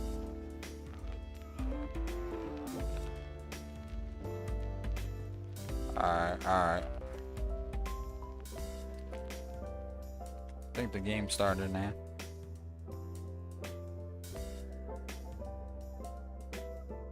Some action, some action. Regardless, though, the Maokai will remain banned. No safety Maokai pick for you. Yeah. And cold determination, I think, on the face of Broken Blade. Rare to see him without a smile, but you can understand why. It has been a hard tournament thus far. Yeah. Azir taking, the Maokai taken again. BLG recognize they don't want to give the simple, easy access, the simple compositions to the side of G2. Don't want to give them the chance to get the confidence back or regain their footing in the series. As now the Sylas is also banned, so it seems like a lot of focus on Knight in the ban department, potentially setting Caps up for something comfortable. Let's see here. Okay, the Wukong does also get taken out, so whittling down on those junglers once again of the AD focus. Twisted Fate got through back again. Forgot about Twisted Fate. It's super fun. Okay, so that they banned the Sylas already. That's a good answer. You could do like Annie or Ryze are both. Annie's already fearlessly banned. I can't remember if the Galio is good or terrible. I remember it's one of the two. I feel like it can soak. Yeah, should be okay. I can't remember. The last time TF was meta, it was top. It's the meta before that I'm trying to remember. But the Ryze though. The Ryze, yeah. Yeah, that short range option there. Damage threat. Again, that point and click setup. And Realm Warp here. Yeah. Split push for later. And a Poppy that was banned in our first game as well, finally able to go to the side of BLG, even as the available champions for Beichuan start to shrink. Instead, maybe the Orianna. So yeah, Orianna, pretty good range here. Definitely can set up. Wait a second. Oh! Veigar Cage! Veigar Cage! Okay. With the Poppy! Veigar Cage with yeah, okay. You punch him into the cage! Okay, tackle him in. Okay. Veigar V2, are you watching? Gonna slam it down into the Twisted Fate here. I have to pull the laptop out. Yes. We gotta stack up some AP. I'm gonna be honest, I prepped a lot of things. Generally is a really good pick when you see some more of the enemy team because you want to get value out of Cage with lower range opponents. But into the Twisted Fate, he already thinks it's a good matchup just right there. And you can scale really easily Twisted Fate against these non-melee champions. It can be kind of just a farm fest, which isn't gonna hurt. 3 Veigar games all time for Knight. It's 2-1. Can't tell you off the top of my head what years those are from.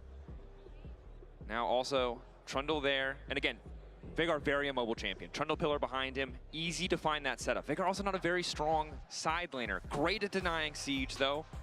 Need to see what this counter pick really brings because the core of G2 right now, very powerful. The Trundle eliminating any potential tanky picks, great against the Poppy regardless of what she builds. If my quick stats search is correct, in the This top pair is 4 pairing. leagues of pro play this split, this is the first Veigar. No. I mean, we're digging deep into the Knight history to get another Veigar. As now the Renekton's locked in, so a bit of a mismatch. Top lane will get pinched even further. See what Broken Blade wants to bring, but the core of G2 here is pretty powerful. It's just Hans Sama and Broken Blade that we're waiting to see what they're going to go for. Last game, the AD carry pool in second phase was heavily pinched by the side of BLG. This time around, it seems to be top lane options. They get Jace ban, which is, you know, it's not a priority for G2 generally, so I think G2 pretty happy to see that one taken away. Probably wasn't on their short list of champions to pick up. Yeah, I mean, well, since they invested in Twisted Fate, like, you're expecting to have both side lanes of G2 drafted as gank opportunities, you know? Yeah. Some sort of carry matchup there for Broken Blade. So that's what BLG are trying to defend against. Like, all right, fine. If you are going to have a Twisted Fate ganking for your side lanes, you know, we're going to have to whittle down on some of those more scary and snowballing options for you.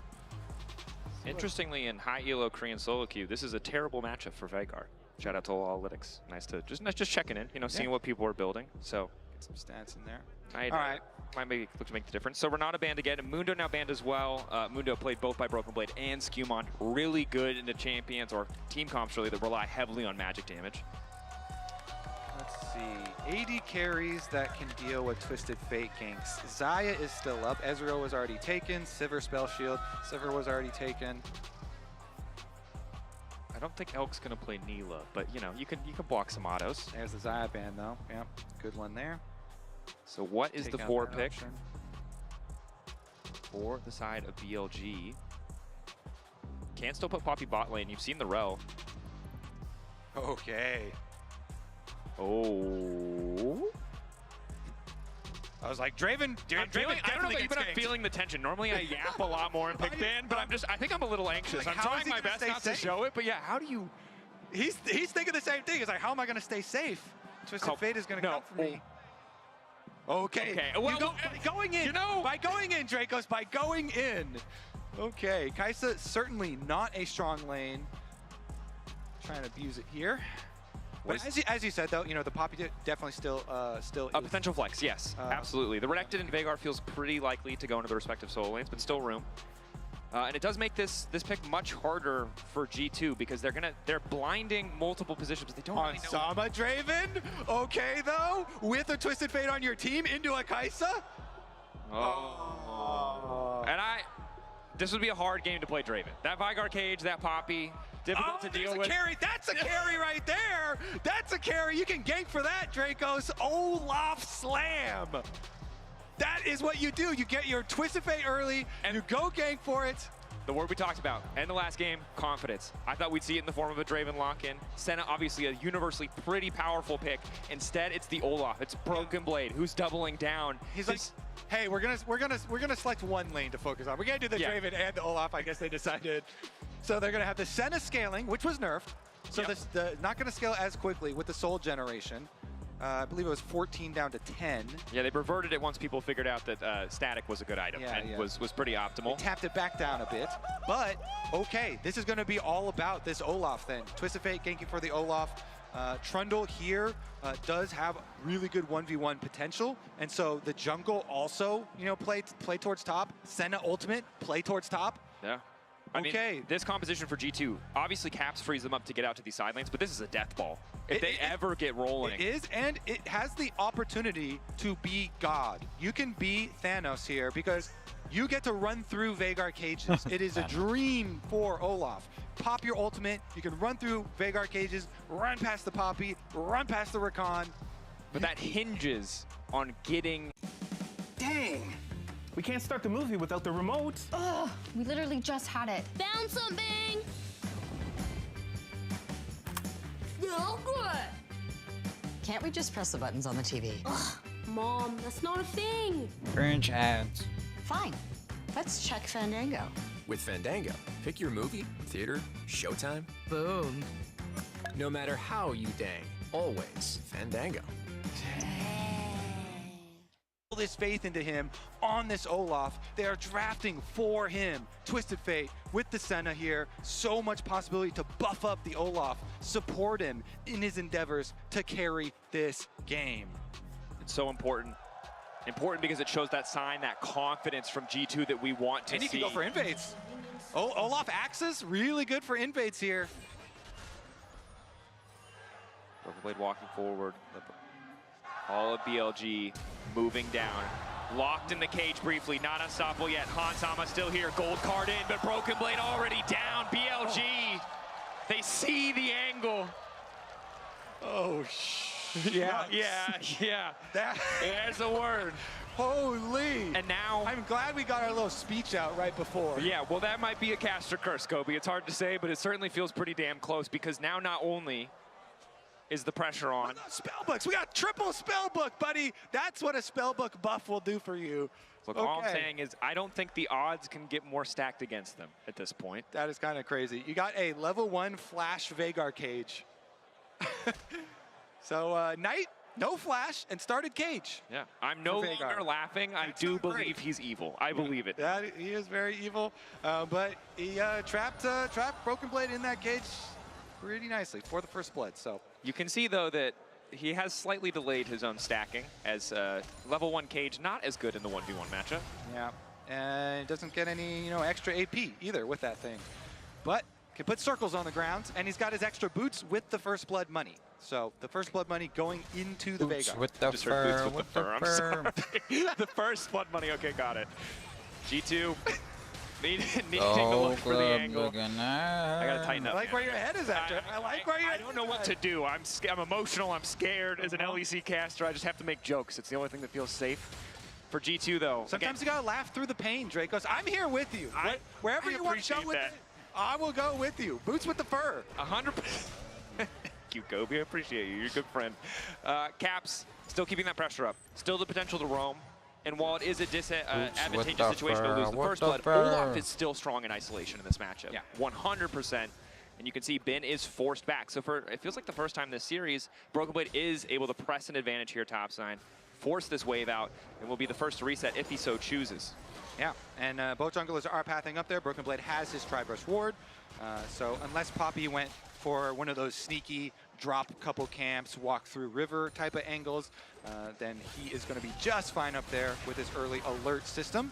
You can just push in Bin, try and abuse him with that Olaf early on, and Skumond will go up there to support. Skumond, of course, will get guaranteed topside Scuttle Crab because of the Olaf up there getting so much priority and pushing in. But now on the bounce back, since Bin's got his full rage bar and the minions bouncing back, plus the jungle timers coming through here, it's going to give him a little bit of distance. And you can see in mid lane, at least, Caps is able to keep the pressure up, but some of these trades, Knight still feeling pretty comfortable as Beishuan moves in mid lane. Steadfast presence, just to threaten, just to try to help Knight push out so he can get an easy reset, it seems like, is on an Elk, looking for a bit of an angle. They saw Poppy move through mid lane. Now it's going to be harder for G2 to keep the pressure up, but it's Skumon topside, already laying the pillar down. Bin backstepping just to get the double tap on the slice and dice out. Well played to escape.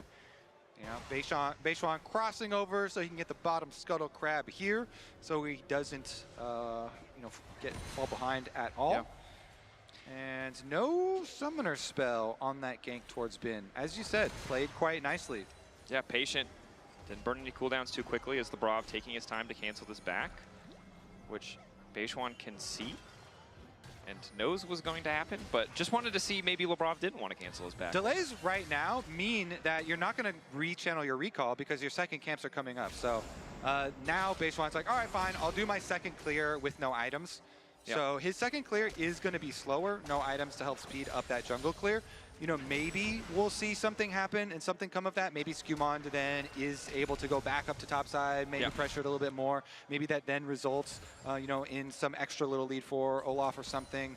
But and we really need to see G2 push an advantage here, right? This is the first time in this series that they've had so many winning lanes, so many lanes that can get pushed early on over the opposition. You mentioned the Kai'Sa, right? This is not a champion that flourishes in the early game. As the wave starts to turn back, G2 may have to concede push here for a moment, but what are they going to do with these lane advantages? The question on my mind is bot lane just continues to trade back and forth. Yeah, so far Elk doing real nice for himself. Of course, as we mentioned, Senna looking for the scaling. Even with the Soul's nerf. Skumond is staying bottom side, though, for his pressure. That's kind of interesting because he had the option to go continue his second clear up to his second camps that are already available. And he was going to be quicker than Poppy, who had no items, no base. But since Beishuan is just going straight into his second clear, it's actually Beishuan that will be up towards the top side matchup before him. Yeah, and unfortunately for Skumond, lingers bot side. So there's a doubt in BLG's mind that he may have started Dragon. We saw the pings there on the minimap, but then he shows for that brief moment that the ward around red is up, that he's not, that he's moving up to the top side. So now BLG feels super comfortable that they're playing these lane phases out without the threat of a jungler. Go. Beishuan getting his back off now after the double clears for the pretty big purchase for himself. And stacking away in mid lane. Knight with his answer here, with his Veigar answer, with his First Blood spellbook Veigar answer, of Slightly course. delayed on stacking because he didn't take Q level 1. Slightly. But obviously every 50 stacks you get some cooldown reduction on the W, and you can really start to spam. And getting that kill, quite big. And if the Olaf is low, it is very nice to have the Veigar with the Knight as Beishuan finds a quick knockback. Lebrov taking some poke. Skumon locked in the cage and just forced to walk away as 3 members of BLG are here. Caps is close, he's nearby, he does have ulti. Now the all-in top side, ulti for ulti traded. Bin immediately backs away. And overall, this is the kind of trade that does favor Bin. Broken Blade doesn't keep any advantages after the ult fades away. Bin still gets to hold on to a bit of health, gets that Fury to heal back up. They start to trade again. Still here, Twisted Fate ult popped. Twisted Fate ult going bot lane though. Now they know they can try and finish this play. Elk locked up for a moment. Hans trying to step forward. They don't have the damage.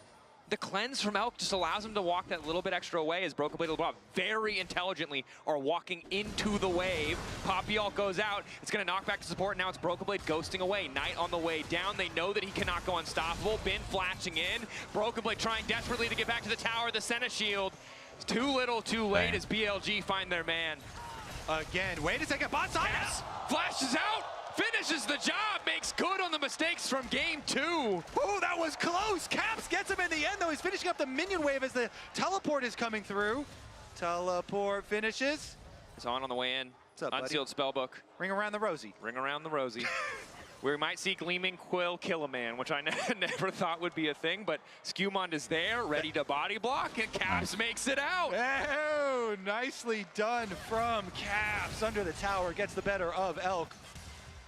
G2 definitely needed that, because remember the heart of their comp that we talk about, this Olaf at the end that they lock in, that has the opportunity to later on run through the entire team. It's just been focused down, and now Beishwan knock up there. LeBron flashing away from the cage. Skumon locked up for a moment, does get the ulti. The ignite is ticking, but it's not enough to finish Beishwan. And I think more than that, just good to have the confidence. You go for an aggressive play like that tower dive last game, completely whiffed. This game, it's clean. You flash over the wall, you make it look good. The team is there to back you up. And again, that's the kind of confidence that can carry you through the rest of this game. It was so close too. I think the plasma passive was fully stacked. Yeah, it's one more auto, but it's not enough there. Caps nicely done from him. Right over the back. And then, of course, you know the end of it. He gets escorted out by Skumond. Wow. Okay, Roman. I don't know if that was in reaction to the top side one where Broken Blade got chased down, or the bottom side one too. Sure, what a reaction. Yeah. A hell of a reaction, whatever it was too. Could be to either, honestly. So, anyways, back to our stacking comparison though. Senna here, just at the 26. Veigar up at 79 already here for Knight. And Knight again keeps getting the last hits. Keeps getting the actual kills. So this Veigar, with the double stacking build, he's going into the Seraphs plus the Rod of Ages build here. With these early kills, like greatly accelerated. Yeah, and I think right now, if you just drop a cage, you're feeling comfortable. But later in the game, he's going to be a massive threat. Yeah. Get the, well, actually, we'll see if he actually ends up even doing the whole catalyst, because there is the tech where you sell the catalyst off later too. Could do that if he wants to. I know a lot of Veigar players really like a lot of the utility buys. Of course, you have to fit a death cap in there somewhere in your build to magnify 100%, all of your extra AP. And the thing about Veigar players is we know that they don't have to focus on a lot of niche mechanics, so they have a lot of time to think about builds. Good cage placement, though. Good cage placement. It's very hard to do. It's very hard to do. Very. Okay, boomer moment. But you remember when it was just instant and we all thought that was okay? Remember when Gold Card was AoE stun 5 billion years ago? Remember the teleport was a basic ability? Yeah. Anyway, right now we're playing League in 2025, and as such, things make a bit more sense. But it is the completed Roa. Yeah, does the full rod. So he's going to stack up, look towards that extra level. Lockdown's there. Perfectly layered. Caps, though, good patience on the cleanse. Yeah. Spellbook value, I mean, has really come through. This thing, those buffs to Spellbook were quite big. Yeah. Very clearly, the balance team is like, please play this. and pros have answered, sure. Yeah. Yeah, we're getting 2 to 4 Spellbooks per game, which is a lot for a single Keystone that doesn't provide damage. I think my favorites are when supports do teleport plays with them. Obviously, this time around, they like that teleport play. Didn't get anything, but unlocked up. Pillar goes down. Again, tough to really follow that play up. Skumon, good damage on the Trundle, but needs a lot of time. In the meantime, though, they do buy space for Hans. Overload. Okay. They're going to sacrifice top side there for Bin and just overload bottom side, rush down tower. Honestly, it is good. Honestly, it is good here for G2. They can get this one, and even though they're behind on the kills, But the thing is, they have 3 grubs and multiple people on the bottom side, right? So the disadvantage is you're also conceding a bit more tonight than maybe you would like. Yeah, but this Veigar's getting, okay, turret plate money too. Kind of worried. He's scary. Tiny Master of Evil. True. With the most maniacal laugh as well. I love Veigar voice lines. I hope they never change. Anyway. But, anyways, with the bonus on the with the extra gold here, let's see what they can do on reset, because we have the static shift, so every Senna player loves this. And actually, wait. Ooh, accidentally hits the side of the cage though. Maybe not ideal as the Rob backs out, but they get the ignite. Yeah. Knight's TP just about to come up, so we can reset and try to get active again on the map. We're still 2 minutes and 30 seconds away from that Herald, 3 minutes from Drake, so there's not a lot to really play for, but they may just look to rinse and repeat when it comes to overloading that side lane. They can put 3 members on the top side, but Labrov is really low. He definitely was chunked out pretty heavily. There it is though, the static shiv on the Senna really changes their game, and you're really able to clean up waves, and they sent him out top really early on.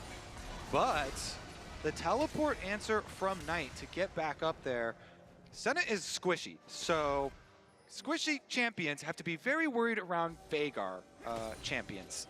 Yeah. Succinct analysis, Kobe. I think it's safe to the say. ultimate is on cooldown right now, so you got some time. But if you ever get locked up, and Hansama does have barrier, but no cleanse, so I have to be very careful. Senna can use move speed as well to avoid cages, but if you ever get locked up by Veigar like that is the exact champion that you want to blow up. That is the squishiest champion on G2. 100%. You can see, obviously, the cleanse coming in for On as well, so doesn't have the flash, but will be that much harder to lock down. You've seen Labrov has been able to catch him out many times. They just really cannot finish the kill just because of how slippery that champion is. And additional Mikhail's on top of that.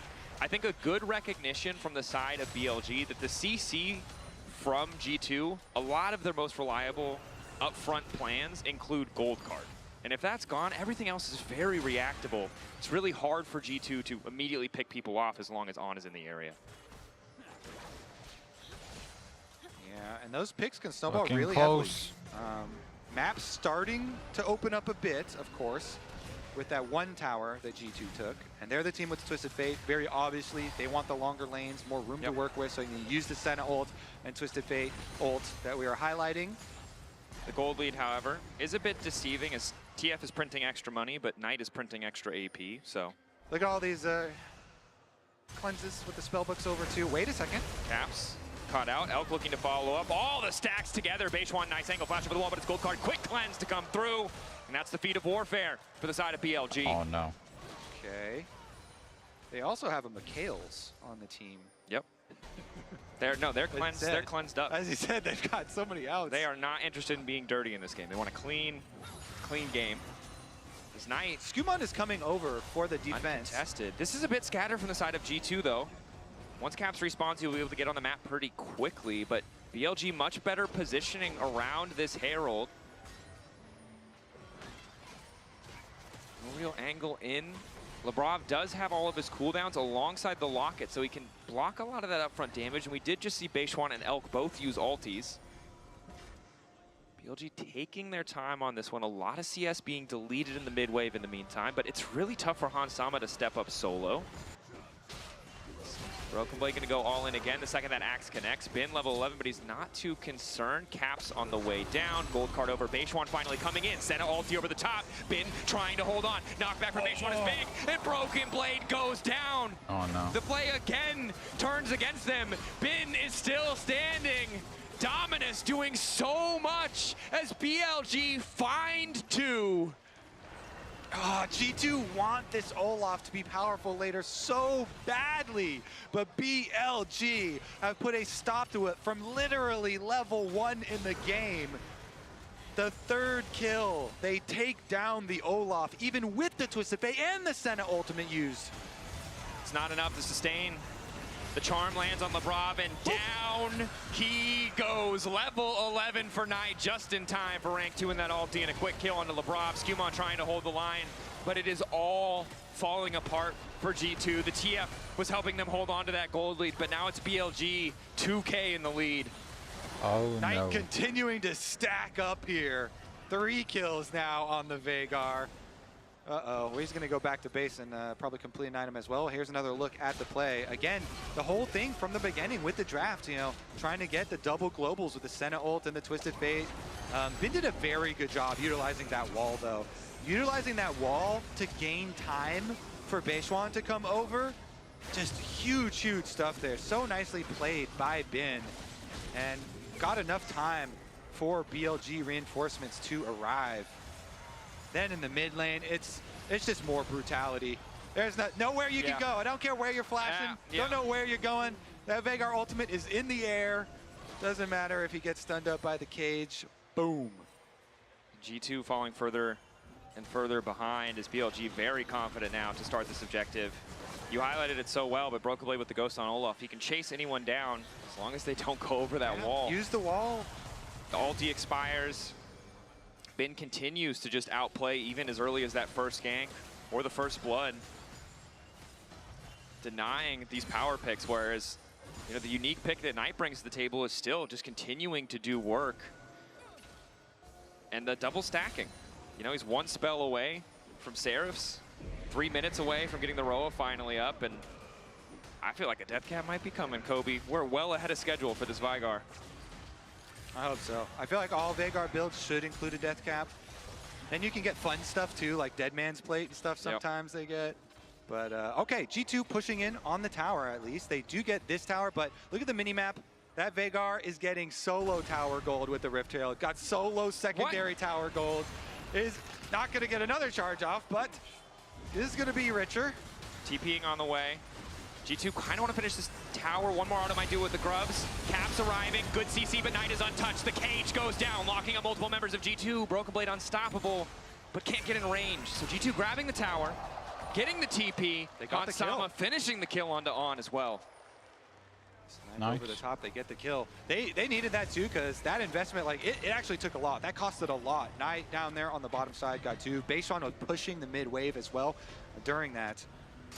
Let's take another look at the start. So, is upon arrival, they do get the crash down initiation. They chunked it on super low, even with the cage and everything, and the peel and the Mikhails that On was able to use on himself. Right over the top, Hansama finds him. Nervous. Yeah. Again, this is not an elimination series. No. So. G2, if they lose here, they have a chance. BLG, if they win, are qualified. Tomorrow, the final series with double the stakes. Loser of that final best of 5 will be eliminated. Winner will be our second to qualify. But BLG on that road to locking in the first seed out of play-ins. As now Caps knocked into the sky. BLG immediately descending the Kaisa. So easy to follow up. And it's, you know, something we talk about for years of League of Legends. You gank the TP, you go for the person with that side lane threat. BLG taking Caps out of the equation makes all their decisions so much easier. Otacon about to spawn in 10. Minute 30 on Infernal. We'll see how much prior they put on it. Once again, in a position where they've been stacking this Drakes even from the early stages of the game. Amen. Call. Hey, I don't see the way in which G2 do get enough money onto this Olaf for them to really function as they envisioned, you know, when they drafted into this game. I think the scary thing is you mentioned it before, right? You can run through the baby cage, you can see the angle, you can get a lot of work done, but if you don't have the health to tank that damage, it just all falls apart. And Knight is so accelerated in this game. Both stacking items completely online. Maybe Cosmic Drive is next. Not sure where he's going to go with the Aether Wisp, but he's going to do a ton of work in these fights. And now, damage there. Broken Blade holding on. Doesn't want to immediately ulti, but does cost Caps his to try and support, as well as the Ghost.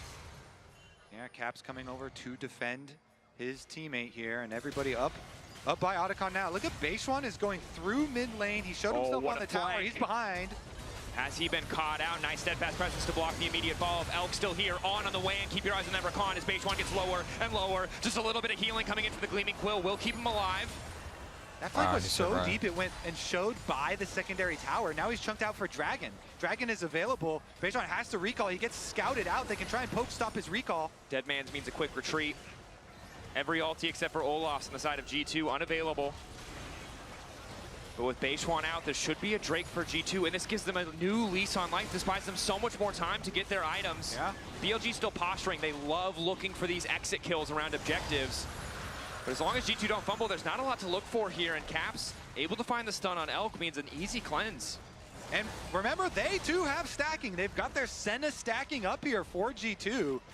As you say, getting one of the dragons to buy that 5 minutes, a precious 5 minutes here, take it away from BLG's pressure that they were mounting is quite big.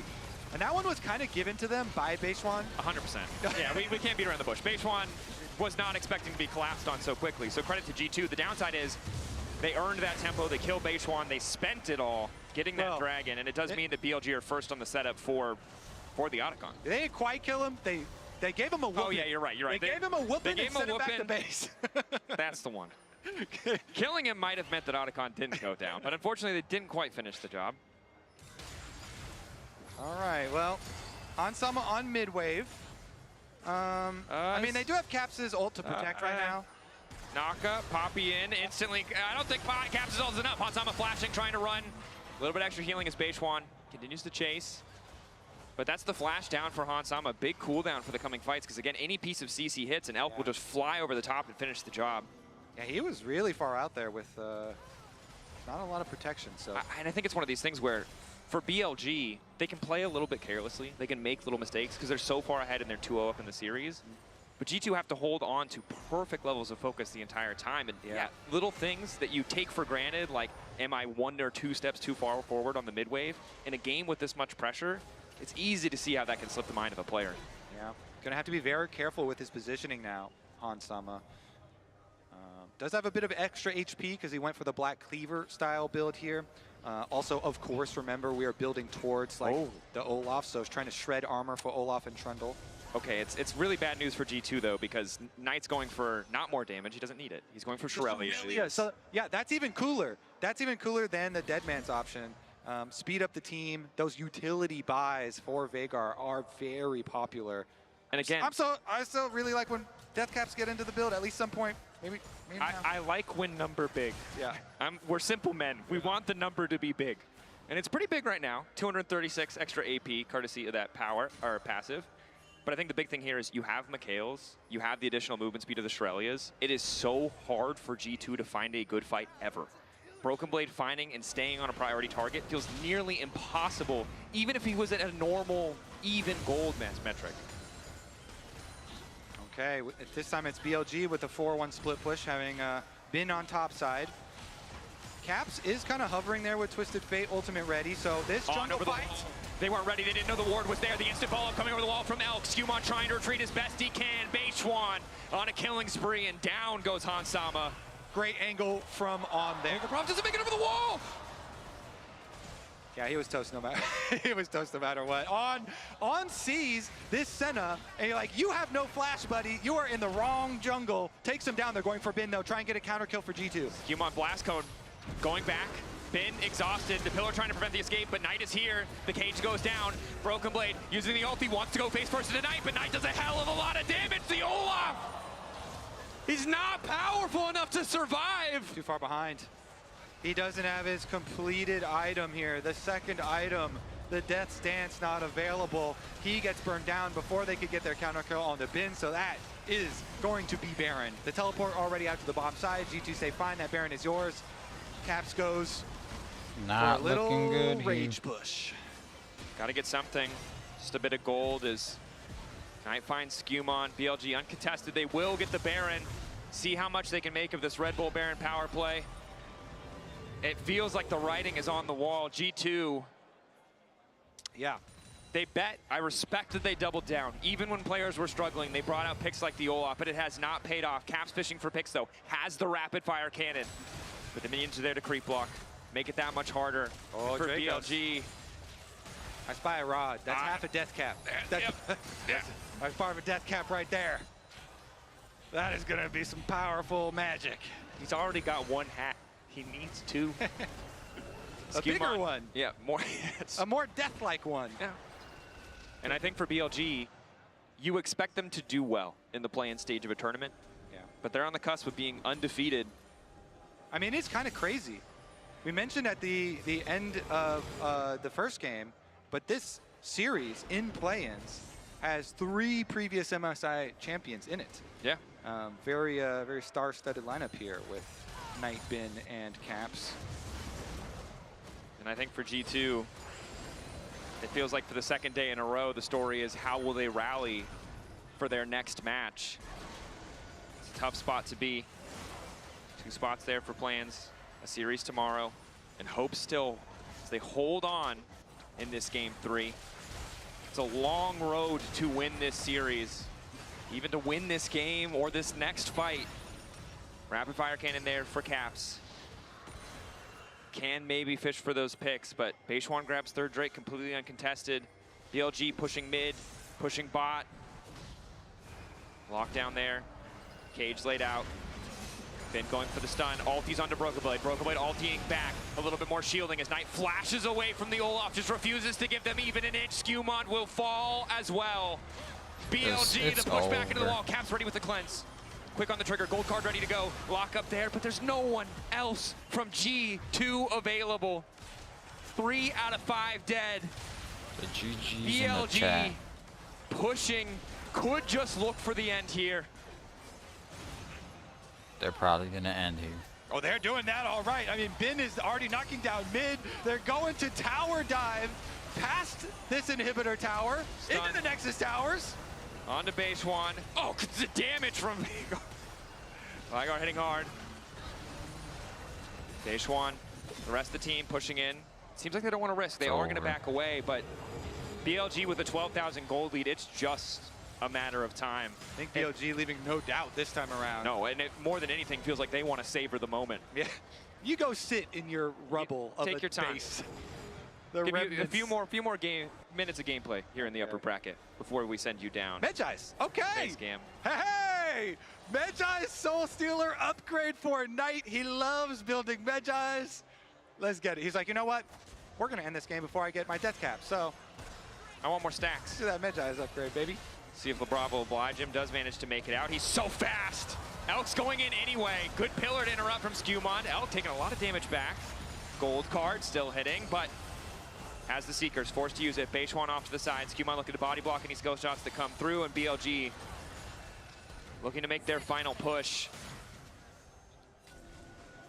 And it has just been such a difficult final game here for G2 from that first blood all the way through. BLG not giving up anything, really. Again, a good interrupt from Skewmon. Beishuan forced to flash out. Even as one hand goes to strike, the other appears on the top side. Holding onto the tower, getting a few more souls for Hans Sama. But the cloud's not going away anytime soon, hanging over G2.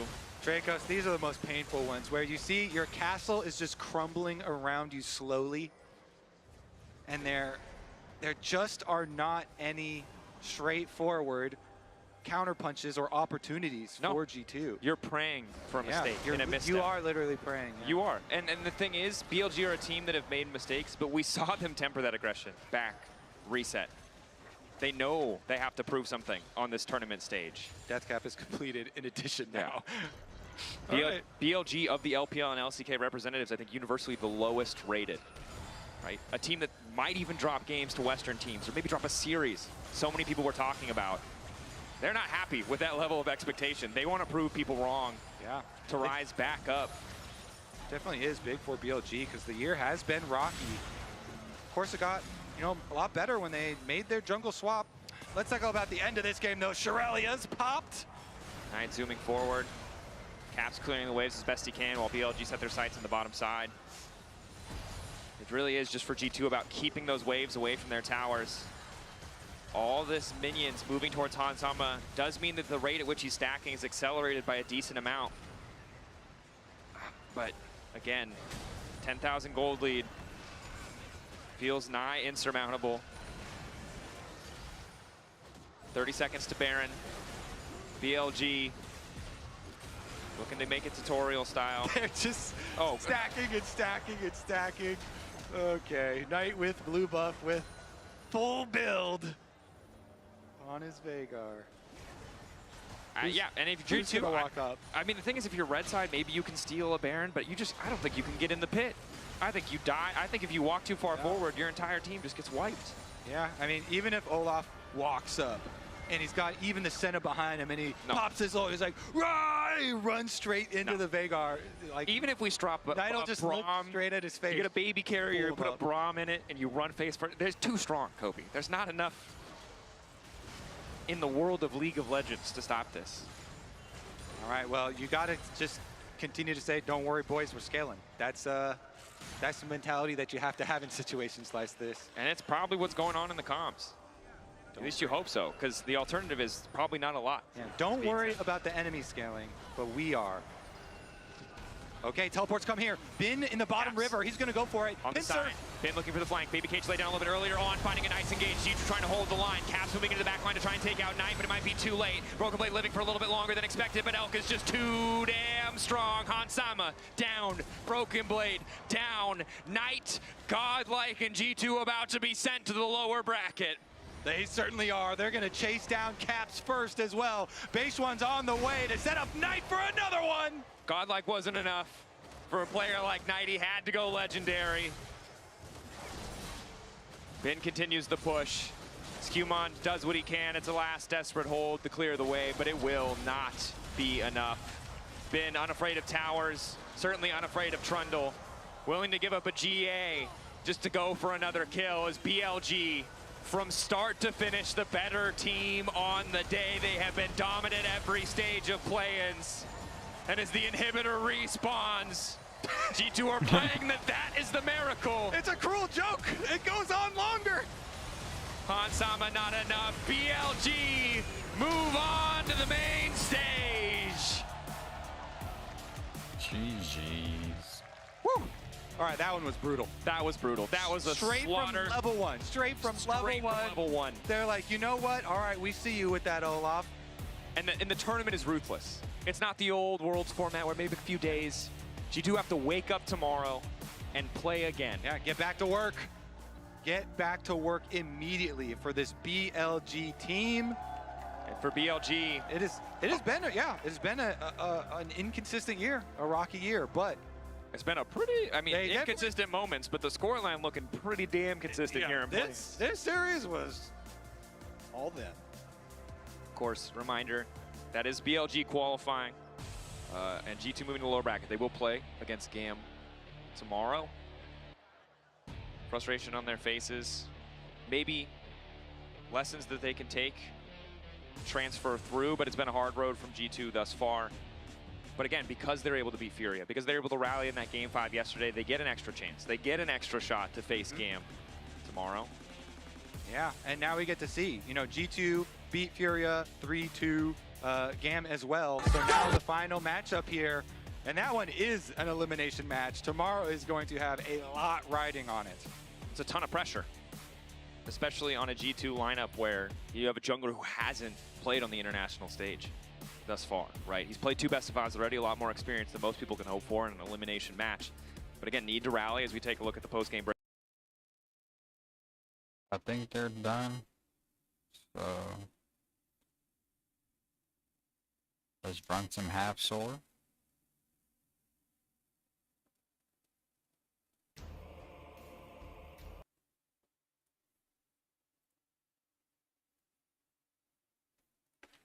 Run some half sword.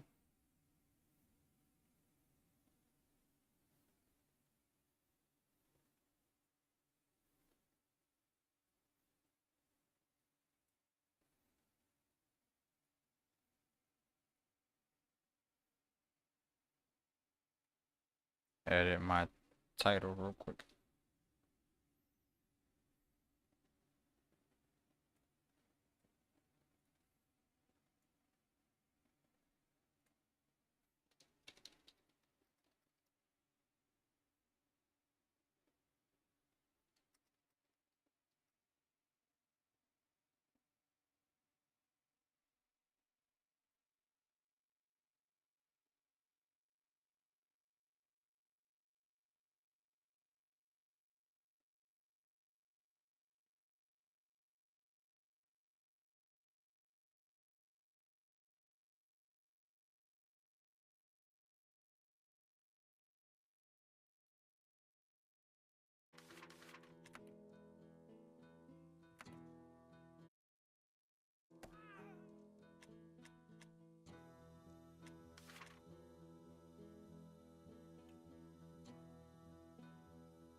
Alright, did it save? No. Okay. Let us parlay rather than Parisian. Oh wait, it did. Not this guy.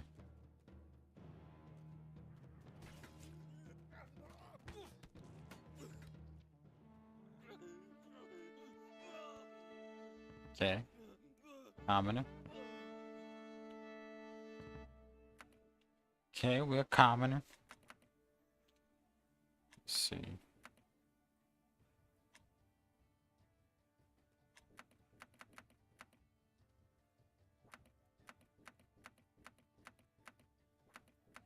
Can you get an axe? No. This sword kinda sucks.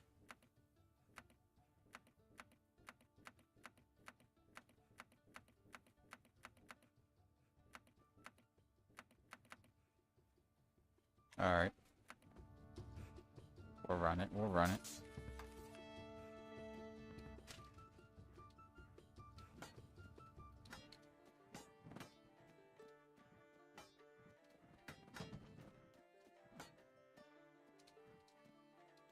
See, we can do that.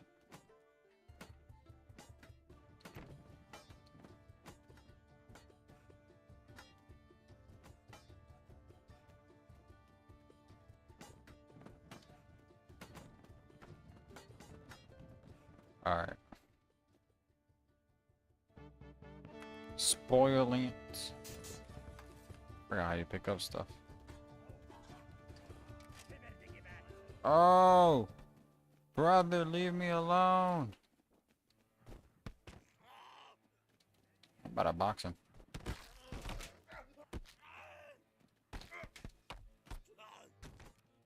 Just Mike Tyson them. What are you doing over here? Oh!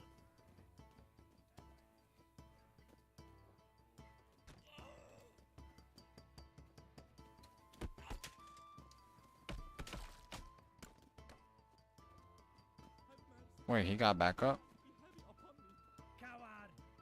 Bro, I thought you were gone.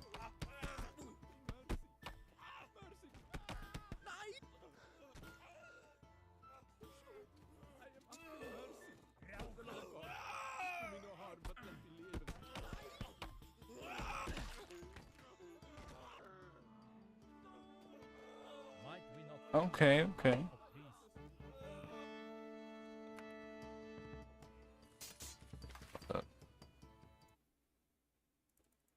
Bring this up. Alright. Oh, shit.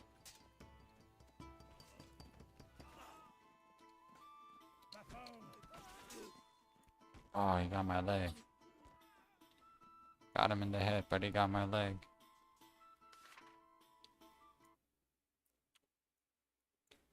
Let me zoom out, cause... Why is this? Center this. Let's center this. There we go.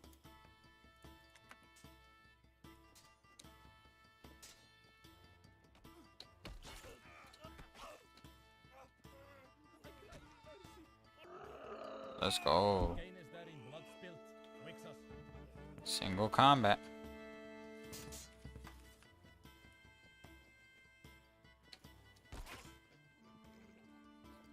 One slice to the neck. Ah, brother. Ah, brother. Sorry you had to go out like that. Alright, kinda scared. Oh, you look brutal. Oh! No, no, no, no. Wait, why am I stuck to his hand? Why am I stuck to his hand? Bro, what?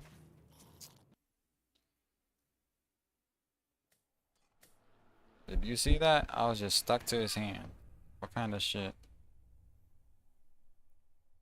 What kind of shit was that? A hat? Bro, I need a weapon. Oh no. Oh no, I couldn't even grab a weapon, bro. I think there's a weapon over here.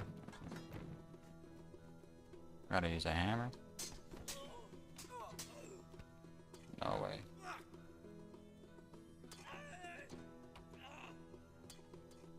Okay, he keeps missing. Oh, I got back up. I got back up. Oh, where's my weapon?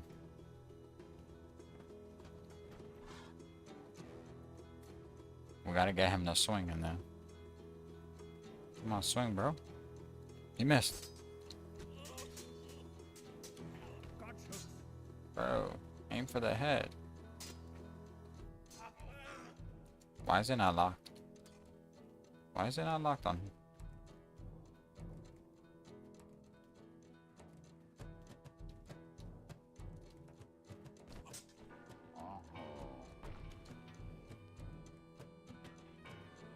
Bro. He just stepped to the side and hit me.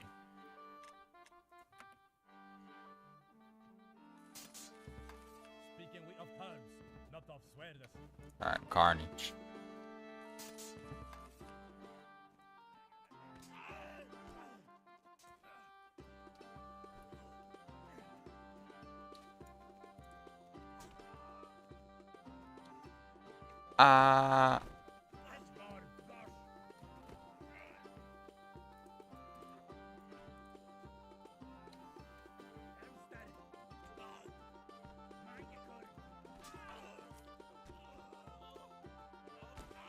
Oh, don't lock.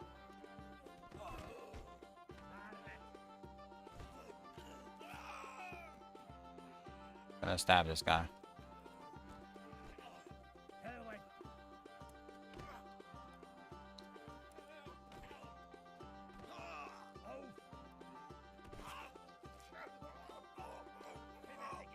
No. No. Sir, I apologize. I apologize. I apologize. Stop. Come on. Stab him. Stab him. I'm gonna have to swing on him. Oh! Got me in my ear. He's like not even stabbing. It's like his arm is weak. See, he's like, can't even stab. We're gonna have to swing on him.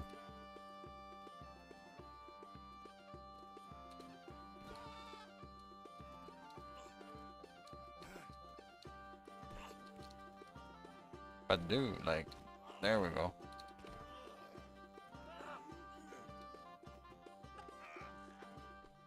There we go.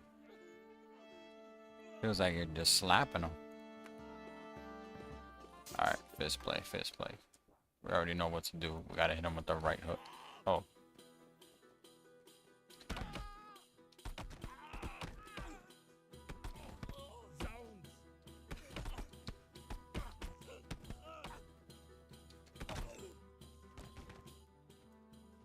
What you get, buddy?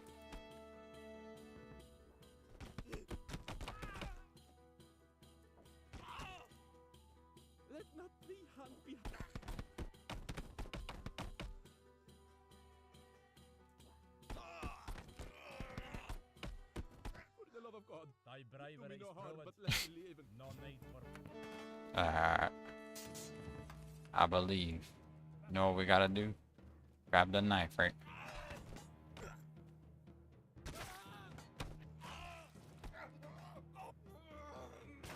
Bro just tripped on. Oh my goodness. He just tripped and he knocked himself out. Bro, what?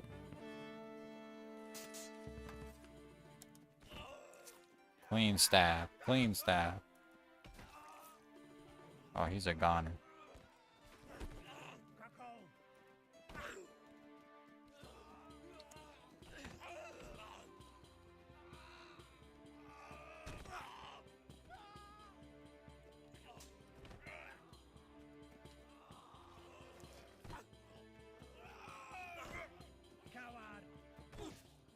Clean stabs. Fist play. Alright, let's try this again.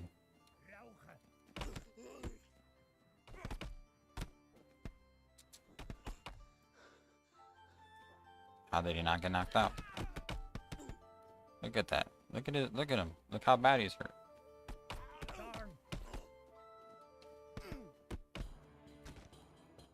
There we go. There we go. Alright, let's try this again. I just tripped. This guy's an idiot sometimes. Honestly, this one ain't too bad. What is he doing with... What is he doing? Why is he holding it like that? Bro. Alright. I have an idea.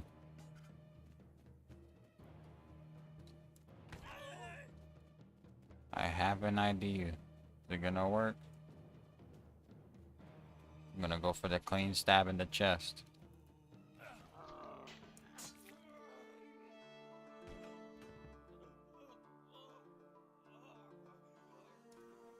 That's right, buddy. Get out skilled, buddy.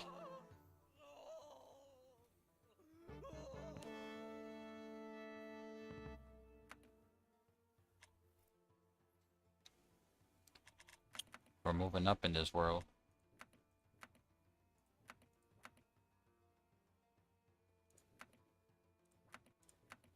The axe.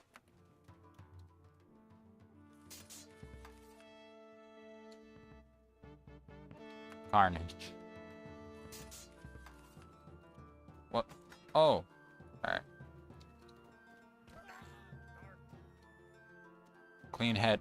Oh. Oh. Gotta go for a clean hit on the head.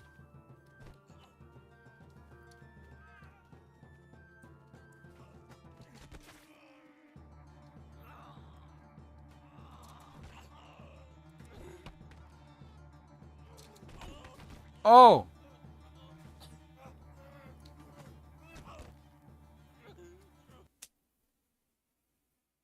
Bro. No way. There's no way. What the heck?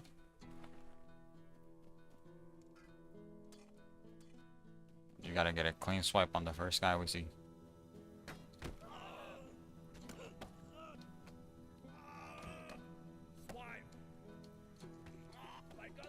Dude, it's like my guy's trying to avoid hitting him.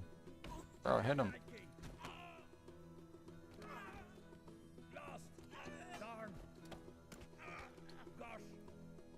Bro, this weapon's like just... But he's killing me with that. Bro. Die already. Die already. No, you're not getting that weapon back.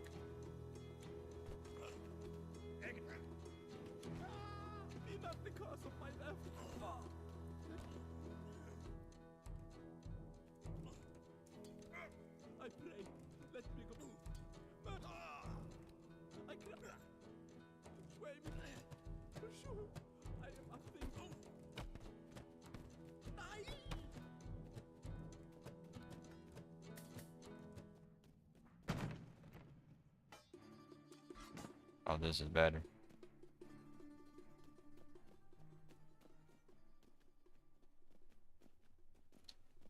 Oh! Not this guy.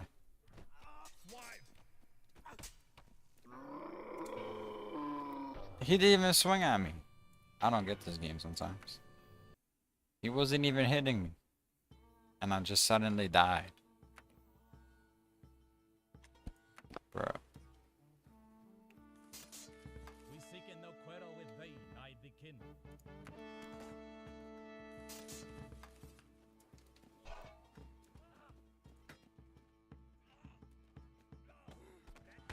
By God's bones! Fly me!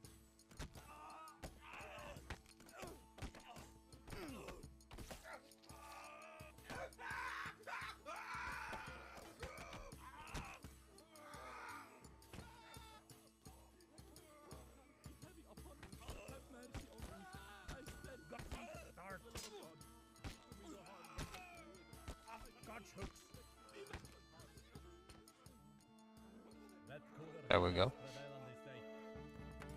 You're right. What's up, brother? He's down already. He's down already. That was quick.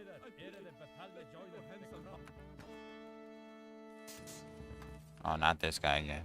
But you already know what we doing. Give me that knife. Oh! He almost got me. A clean stab. There it is. There it is.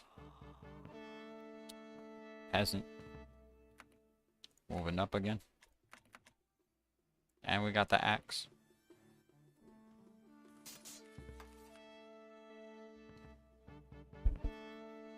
Spoil ants. I like this coat hanger thing. Oh, no way. Oh, shit. Is there any weapons left? Nothing? I'm gonna let y'all fight it out. You know what? I'm gonna let y'all fight it out. I need one of y'all weapons. Need your weapon. We're spectating. Let's see. Well, y'all got your money on. I'm gonna say the guy with the coat hanger thing. Whoa, buddy. Whoa, buddy. You there's someone behind you trying to kill you. Are you trying to go for me? What's that on the floor? Oh, that's his hat. Damn, bro. It's looking rough for you. Oh. Damn, bro. There's someone behind you trying to kill you, too. What the? Brother, I'm just trying to watch. Brother. How are they not killing each other yet? But they'll kill you in a second. Oh, his leg broke. Oh, his leg broke. Alright, give me that hammer. Alright, I got a weapon. I'll end your misery, brother. There we go. Ah! Oh. Oh, he tripped. Oh, he tripped.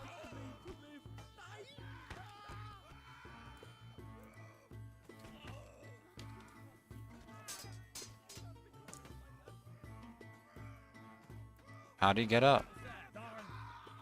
How'd he get up?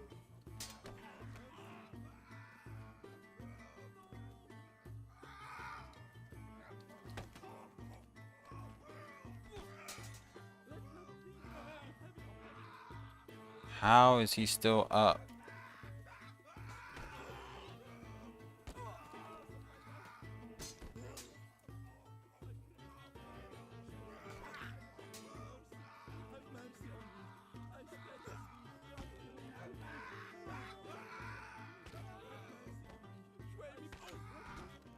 There we go. Varnish.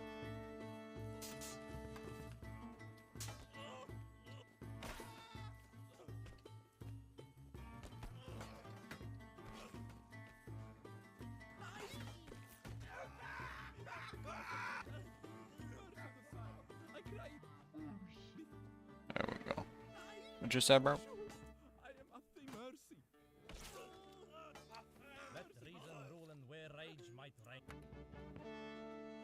Oh no, not this guy. Got him in the head. But he didn't die from that? It's crazy.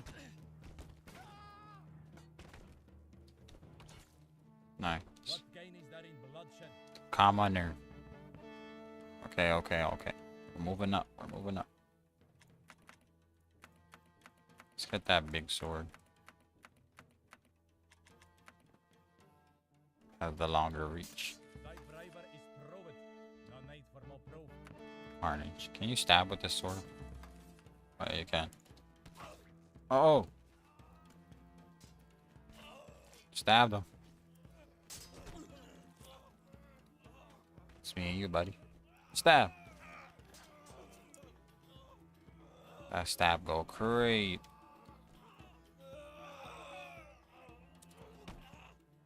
That stab goes crazy with this sword. Spoil ants. Yeah. I can't move. Oh my goodness, it was the glitch where you can't move. You thought, brother.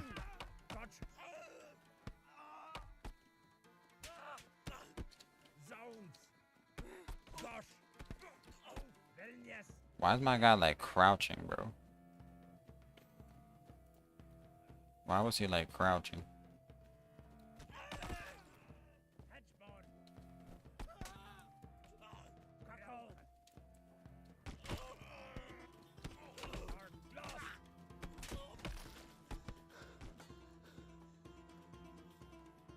Okay, we beat one guy.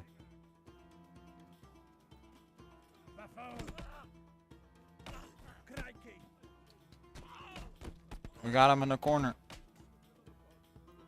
No, wait. Get back down, buddy. Okay, okay, okay.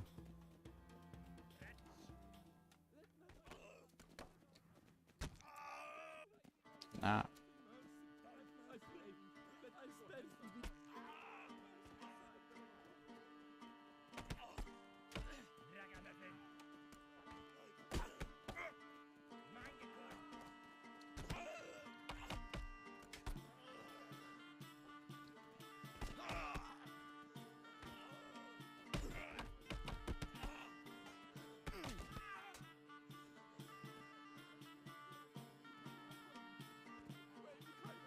What happened to my leg?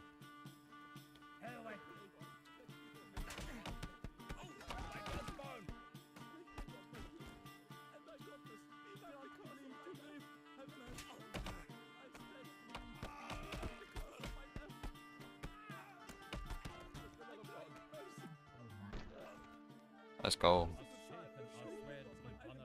Single combat. We go for the stab.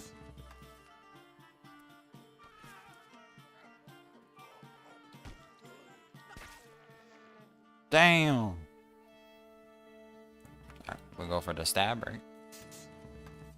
Okay, we gotta go for the stab. No. You see that? That barely grazed him. No, no, no.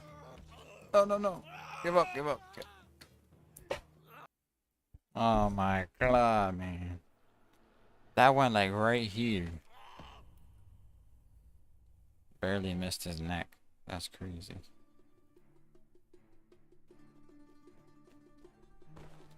Fresh. I don't even know what that was. Oh, this ain't bad. This ain't bad. See, you see how that sharp part hit his neck and it did nothing? Like, I don't get it. And meanwhile, his wooden club is killing me. I'm gonna just let him kill me. Like, that's crazy. Like, the sharp part hit him right here. It just, like, slapped him. This game is bullshit. That's why I only use certain weapons, because I know they'll actually do damage. Too much hath been lost, while loss and more.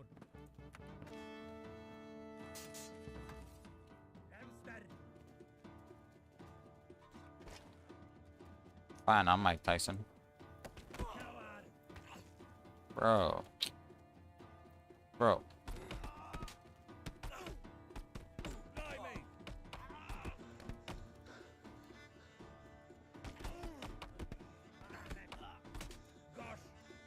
But why are people third party? What's going on over here?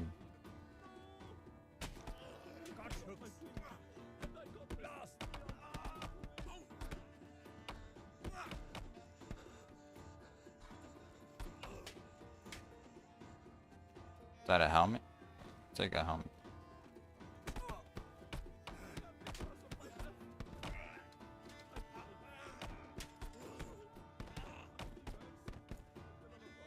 Is he done?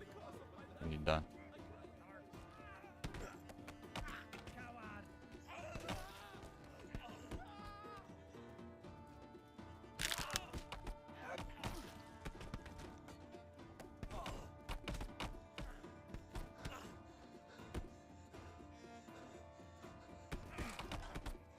He's a valiant fighter. He's still going. My guy's too tired. How is this guy still going?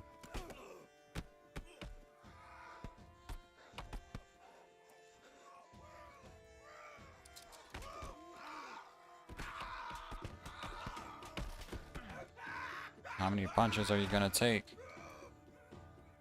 How many punches are you gonna take?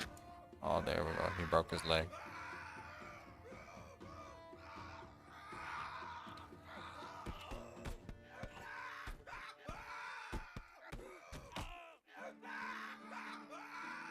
Who's still trying to get up? This guy?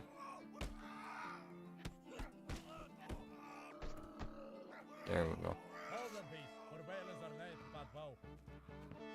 Fist. What's up, bud?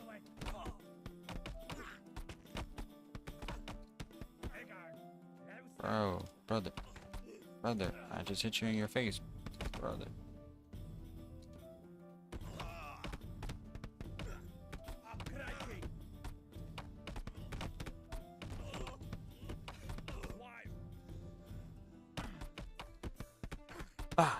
Ah.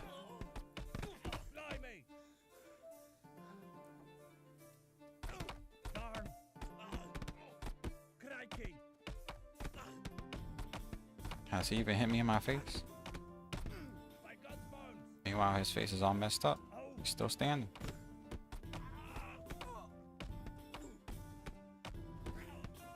He's covering his face. He's covering his face.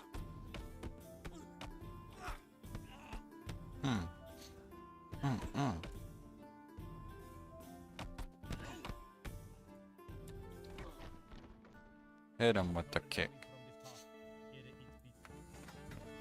You already know. Grab the knife and stab. Brother, I didn't mean to, brother. There it is. Go for the stab. There we go. Works every time. Now we a peasant.